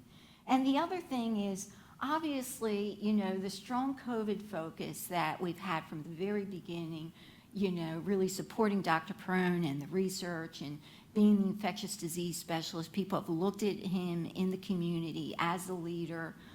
He's been at the forefront because he's been dealing with the research all along, especially with the monoclonal antibodies. And, so in supporting all of those things, it really is kind of competing with scarce resources that we have. But we don't regret it for 1 minute because we think that we really helped with all the other agencies, quite honestly, to help the community to somewhat get out of this. I know that it's not over, but I think that we've made really, really good progress. So the impact on the community, I won't go through all of these, but obviously COVID has been incredible. I already mentioned the life-saving treatment using the monoclonal antibody infusion treatment center. We've treated over 600 people. 600. I mean, I think that's really phenomenal considering, there's so many, the Delta surge that happened late summer in August. There were days when we were treating 15 people. We were open on Saturdays treating people. I mean, it was just incredible. And it's so important to get them in timely, as you probably know. Just going on to the next page. Awards and successes. I really wanted to point out, the annual patient growth. I just have to tell you what these numbers are. So it's really incredible. It's that middle graphic there. So in 2018 was the first year that we reported UDS, which has a bunch of patient demographics and clinical performance measures, financial performance measures. But at the end of 2018, we had 4,302 patients. At the end of 2019, 6,824. 2020, 8,239. Our projection for 2021, well, it's already over 11,000. So, just this year over year, is a third more the patients. So, just to have growth last year, even though we were doing those, people were not coming into our clinical offices, but we did all that telehealth. And quite honestly, it's because of you helping us, being able to pivot to telehealth, like literally over a weekend. I know I've told you this before, but that's essentially what we did. And we didn't allow our patients to just, fall off the deep end. We were there to help them and save them. So we feel really good about that, and we really feel incredibly good about our partnership with you. So, awards and successes, we've tried so hard to help ourselves. We've never applied for so many grants and funding requests as we have in the past year, 17 grants that we applied for. We received 10 awards. We have 3 that are pending right now. And, you know, I can't thank you enough. I mean, if you look at, my avatar is just cheering, go you, go, go, go. By the way, Marie was a cheerleader back in the day, too. Does that surprise you? But really, we really so much appreciate. It was hugely impactful what you did for us this year and in that special funding. You know, I feel like your partners, Cleveland Clinic, our partners. I mean, look at these numbers. We administered 30,000 COVID vaccines at the end of November. That number was actually 30,115 vaccines. No kidding. And along with Cleveland Clinic doing tens of thousands, Treasure Coast Community Health, tens of thousands. The number that I saw just this week, in the state of Florida, there were 684,000 vaccines administered. And our 30,000 is like 4.4%. So add in the other 30,000, just from our little community. Imagine. I mean, I'm just so impressed with our, you know, little community and all the agencies that support us. We performed 18,000 COVID tests, thanks to you and your partnership. Administered, as I said, over 600 monoclonal antibody infusion treatments, 21,500 telehealth visits, so all good things. Oh, and the next page, you know, this is a very first. This is really kind of cool because this is our first recognition from HRSA. We don't, these are badges. So the first one is Health Information Technology for Quality. And I'm certain it's because of our telehealth, our commitment to telehealth during COVID. The second is the COVID vaccinations. And the third is the COVID testing, which, you know, you can read all about that. And, you know, I wish that we got funding from them, you know, for this, but we didn't. But we're happy to get the badges anyway. So I just had to share that with you. You know, challenges, I've already talked about the challenges, but honestly, you know, for the most part, it really is the turnover. You've read, I know, about the Great Resignation, and we've had burnout, we've had childcare issues, we've had so many, you know, challenges, but we're doing our best. In terms of financial challenges, honestly, all the expenses related to COVID have been a lot. I mean, so much more than you can possibly imagine. And yet we're still holding our own financially. I mean, you know, we've always been really good at managing our finances and finding funds wherever we can. And you all have become such an important partner for us. So we thank you so much. And the other thing is, of course, with the turnover comes recruiting costs, the higher wages. I mean, sometimes $2-3 an hour. And what that really means is, so if you recruit somebody that's maybe a medical assistant and you're paying them $3 an hour or more because you want a really good person, well, now the rest of the staff is like, well, you know, what about me? So you need to have like this internal equity. So our labor costs have really, truly increased, incredibly so. But we are thankful that we have the staff that we do. The people that are with us and have stayed with us throughout are really just so dedicated and committed. So the next page is addressing community needs. And I won't really go through this because you know that we really have been dedicated and committed to everything related to COVID to help us, you know, do our part to help the community to sort of go beyond this and overcome it as best as we possibly can.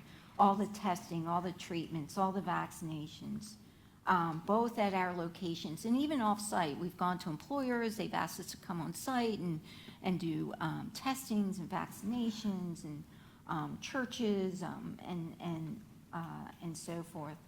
Addressing service gaps, of course, I mentioned the providers that we recruited. We've had pent-up demand since last year of patients. We expanded our hours for telehealth, doing that on Saturday mornings. And of course, our COVID services of testing and vaccinations, we've continued on our Saturday mornings. And of course, I mentioned our big milestone of 11,000 patients served this year. I just think that's so cool. So done and done, as she says. So the future, there's always good things happening at Whole Family Health Center. I don't know if we should, we had a first 3-year strategic plan, and we accomplished everything on that except for dental. That kind of got put on hold, which was sort of good because when, the pandemic came, dental kind of closed down anyway. So the timing is really kind of good. So now we're in our 2nd year strategic plan, and I'm not sure if we shared it with you, but it's really, really good. So if we haven't, we certainly will. Acquisitions, renovations, expansion. So, the exciting thing is, in Fort Pierce, even though, we're talking about Indian River County and serving people in this county, I think our Fort Pierce facility is not very far. It's just off US 1 in that Pelican Center. And I got to tell you, in September, we bought the entire Pelican Center. So we are definitely going to expand there. We've been renovating, and we kind of knew that we had our eye on expansions there.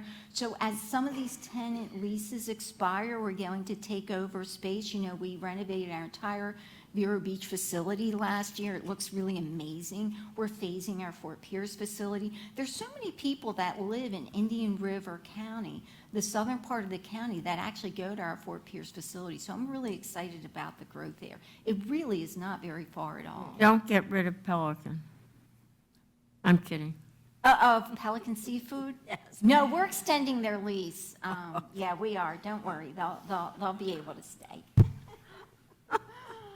But the other acquisition is there's, we call it Sweet Sea. It's actually next to the hospital. There's a street, I think it's called Dr. Hugh McChrystal Drive. And right west of that is Famous drive. 1255 37th Street. There's like 5 commercial condominium units in there. And Sweet Sea is 3,000 square feet. So our plan is to move our research facility there, including the infusion treatment center. And also, we're going to move behavioral health out of our main health center at 981 37th Place over to Sweet Sea and expand it a little bit, and start dental at our main facility. And the idea is to be able to see everyone, but particularly peds. We have requests all the time from our pediatricians and the moms, like to be able to have access to pediatric dental services, well, just dental services in general. And I've read a lot of information on this. Oh, and by the way, now we have a dentist on our board. He's really amazing, and he's helping us so much with being able to get this off of grant. It's not going to be big, so don't get too excited. It's probably going to be like 4 dental chairs, but that's kind of a nice start, don't you think? I'm really excited about it. So, we are expanding, and there's just a lot of really good things happening at Whole Family. And of course, I told you about the recruitment and the dental services, which is really, really just so cool. And of course, we are going to always continue to be a resource as long as there are infectious diseases and things like COVID and novel coronaviruses. We're going to be there for everyone. So. What else do I have? Oh, more pictures. So I got to just tell you this real quick. So the first picture here where it says treatment, this is a patient receiving infusion treatment, monoclonal antibody infusion treatment. And that's Dr. Pearl in full PPE. I know you can't tell that it's him, but it is him. He's just wonderful. And the second picture, rapid testing, there were a group of high school students that were going out to visit colleges and they needed to have COVID tests so that they could, show that they were COVID-free. And of course, the third one is from one of our now infamous vaccination parties. So, what else do we have? Is that it? Just, oh, there's my avatar asking if we have any questions. No, but I'll tell you, Marie, you have been your whole staff, very responsive. I don't think I ever made a phone call from somebody that was desperate for a vaccine or something that you didn't accommodate. You and your entire team really came. Well, thank you. You jumped right in and thank you so much. Oh, we're Really so a great happy. community organization. We Real value, and so was Dr. Perone, Oh, yes. because he really saved a lot of lives, I believe that. a lot of lives. I truly do. We're thank you. thankful. Well, and thank you. I did slip in a couple of letters from the vaccine parties, because there were so many people Quite a that few were of so them. grateful. Right. I did slip them in. But you know what? These are, even though they're directed to us, I really do feel that it's the entire community. It is TCCH and the VNA that went to homebound patients, and Cleveland Clinic and the health department that helped us, with the vaccines. Every weekend we'd have a party and we'd call them up and say, give us more, and they always did. And of course, all the funding that you were so wonderful about accommodating us, and you didn't have to do that. So it all works, that's what's part of the collaboration from my perspective is, some people can volunteer, some people can work, and, but it does really take the entire community, and I really love that about us, so. I have a question for you. Yes. I read somewhere, and I don't always believe everything I read, but that the tests right now that we have for COVID, that there's only one test that actually will test for Omicron. Do you know if that's true, and B, if, are you testing, and does your test include Omicron? I don't know the answer to that. Okay. So I would be happy to get back to you. I know that the tests that we have right now, we have PCR rapid tests, and we have antibody testing. So the people we use PCR on are typically, it's more sensitive. And so a lot of times when people are doing international travel, the PCR test is required. Both are rapid tests, and we give results same day. So the PCR is supposed to be more sensitive, and I would think would pick up the Omicron, but I don't know for sure. The Okay. antibody test, I don't know. That's good for every day.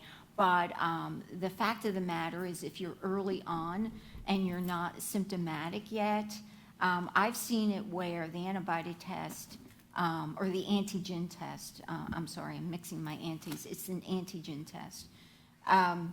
It has not detected when someone has been exposed, and perhaps 72 hours later, they take it again, and That's then it comes positive. up positive. But the PCR test will detect it very early. So that's a really good question, and I would think Dr. Perone may know the answer, but I I don't. would bet he Sorry. probably does. Any other questions for Marie? No, thank you. Thank you, Marie. Thanks. Appreciate it, Thank you yes. so much. Happy holidays. Happy holidays to you, too. I love coming here in December. It's all festive. Is there any unfinished business from trustees? Any new business? Any other business? Huh? And public comment? Other business? Well, you didn't tell me.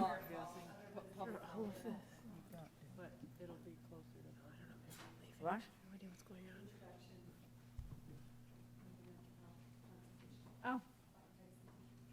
Good evening, everybody. Samantha, we've met before. This is Elizabeth, our Director for Mental Health Consultation, and this is our new mental health consultant for Indian River County. Thanks to your help, this is Rachel, so. Hi, Rachel. Hi, Rachel. Hi, I'm Rachel Moshman.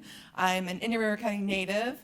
I recognize some names and faces. I was the program director for Child Care Resources for many years and have worked in early childhood education since 1996. I've worked in many of the child care centers here in Indian River County and made a switch to teaching the teachers as I teach early childhood at the college.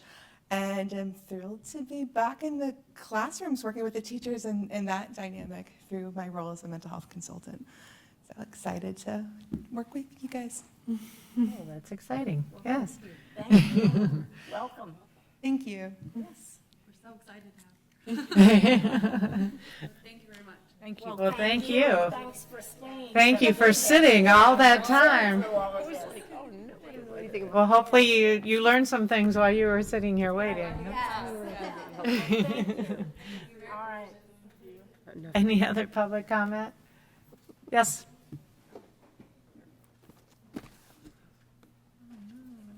Good evening. Sorry to keep you guys past your time. I know it's getting late, but That's I was the okay. only person in the room that hasn't said something yet, so I figured I might as well step up. My name is Jad Shaloub. I am a business owner up in Sebastian, a small medical group, Advanced Vascular Solutions, that I co-own with my parents, that we actually started in the middle of COVID. And so I had the responsibility of making sure that the practice, well, we actually transitioned from being under the hospital ownership up there in Sebastian. My father is Dr. Hadi Shaloub. He's a vascular surgeon. And so doing that in the middle of the pandemic was a very interesting task, especially with insurance companies, with furloughing employees. And at the same time, trying to get contracted and credentialing with the payers was very rigorous, as well as getting established with professional insurances and the other needed licensing to start a medical practice, which was essentially from scratch from the business perspective. Even though my father's been an established doctor in the area for over 20 years at this point, and it's just there's all of the administrative stuff underneath that comes into play. But anyway, I just wanted to introduce myself and share a little bit about that background. I actually am an industrial engineer by discipline, and so a lot of people were like, how does that have anything to do with healthcare? But it actually was very useful in starting the practice and not only starting it, but making it efficient, because industrial engineering is process improvement, systems design, systems engineering. And I found that healthcare has a lot of need for that. And I fell in love with the industry, and I noticed that I could add a lot of value to it, and not just me, but also people from my background and people who were willing to partner with these kinds of initiatives.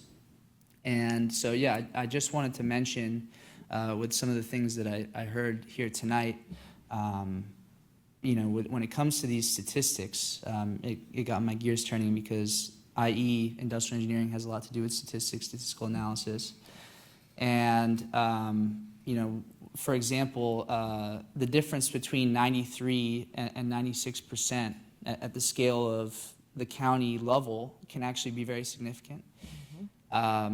With industrial engineering, we learn about Lean Six Sigma, which is eliminating waste and driving your process to a level of control where you're only experiencing 3.4 million, or one defect per 3.4 million opportunities. And so when you're doing something at a 93% level, Six Sigma would be like 99.999%. But 93% would be, thousands and thousands of errors, for your 3.4 million opportunities. And so the reason I mention this is, for example, and this is just an example. This is by no means any pointedness to it, but with Cleveland mentioning the hand washing, right? missing the mark on that, being at 93%, that could actually be a lot of times where folks aren't washing their hands. And, I also noticed that he did mention sepsis rates, and I'm just speaking my mind clearly, sure, it's easy to correlate that with COVID, but, could it be something correlated with sterile practices that are being done in the hospital? And I know it's a critical point to make, but the reason that I say this is because, I think it is important to, scrutinize these processes that are happening in these facilities. I was raised in this county, and a lot of these physicians I know through my father or family friends or whatever, and a lot of the people that are being treated, I might know or might be friends of friends, and so. Anyway, and by the way, all that's to say, I want to thank you guys for everything that you've done. I know that's kind of like a little side note, but I have read about what you guys have done in the past and what you've done for the community. And Trustee Budner, I think you were my PT at one point. I'm thinking. Yeah, so, and then with the VNA, of course, that's been very impactful to our community, and I mean, just amazing resumes and actual impact that you guys have had, so thank you. My comments are not at any way trying to criticize the board. As a matter of fact, that's quite the opposite. However, I really did want to express interest, actually personally, in being involved with this board at some capacity. And, I saw, Madam Director, that there was in your notes something regarding an appointment for the gentleman who resigned this evening. Mm-hmm. I'm not sure if you have people already, and I am younger, of course, but I've learned all of this by fire. And, it honestly has been, a very, very informative experience. There's still a lot of experience to gain for me, I would say, but I think from the perspective of process improvement, cost efficiency, looking through these line items line by line, because the practice, it's now very successful. We've actually opened a new practice, and that's been because of the contributions that I've been able to make. So, again, the cost efficiency, the scrutiny on a statistical level, and also, another important thing is this day and age with technology, HIPAA security and compliance, and then also software. A lot of the efficiency and the ability to meet these quality metrics are going to come through your electronic medical record systems and the configuration of these things. So someone being well-versed in that area who can work with the different healthcare providers in the area to advise or to monitor their use of their electronic medical record systems and their ability to leverage that in order to be more efficient, to save on costs, therefore potentially saving this board some cost in what is reimbursed to the participating organizations of the budget. So if we could have a conversation. If you are interested in our board, it will be an appointment by the governor to fill Read the first unexpired round of term. names. It tells you how you can put Or your you resume can- in. Right, but if you'll leave your information with us, I'm happy to send you an application, and assist you to apply at the governor's office. Then, come November, we'll have 4 seats open for election of this board as well, so. But the governor might or might not appoint Dr. Weiss's replacement in the meantime, but you Right. would have to put your resume Right, in. you could and- put your and, application into them. But please, I'm happy to help you. contact I'm happy to- Anne-Marie, yeah. okay? Anne-Marie And can give there's you the- multiple ways to be part of it, Right.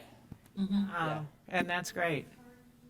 I should have brought one. Yeah, it's all right. could I just write down my? Actually, I am, Jenny, you have a business card. just a comment, okay? I'm from the automotive industry, okay? And so Lean Six Sigma is, I was actually a Six Sigma black belt. So I agree with you. And when I first became familiar with the the hospital and healthcare was, we definitely need industrial engineers in there. Yeah. I mean, there's a lot to Yeah. do. And especially with also the billing and the administrative costs and all of the denials and the, amount of overhead that incurs because of that. It's a mind change. Right. To be able to say, putting engineering into those things. Right. But I think it's great. So I think it would be wonderful if you got involved. But there's a lot of engineering in healthcare, period. Right. I mean, just in everything. Right. Well, aren't you nice to sit? Well, thank you there for and think you come Yeah, absolutely. Yeah, it was an absolute pleasure, and thank you guys again. Well, I hope you'll come back, and I hope Yes. you'll get with there you go. Yeah, absolutely. I'll contact you, Anne Marie, and But don't be a stranger. Right. I won't. I have a trip, actually a missions trip in January, so I'm gonna be out. But I'll try to, You have a attend these mission trip? Yes, I'm a Christian, and I'm going overseas on a mission trip. Yeah. Well, Good for you. Good for you. Well, congratulations. Praise God. Thank God you. bless you on that. Thank you. But Amen. come back and visit us. Come back and visit us and let us know. And help us, okay? And help us. Okay. Thank you. Thank you so much. Yeah, you too. Do we still have anybody on Zoom? Okay. Any comments from Alan or Ann? No, thank you. Okay, we will, Merry Christmas to all, Happy Holidays, however you celebrate, and, let's hope the new year is an even better year than this one, and constant improvement. So take care, stay healthy, stay well, all right? Thank you. Board with you guys. This chair doesn't hurt me. Where are you going? Nowhere.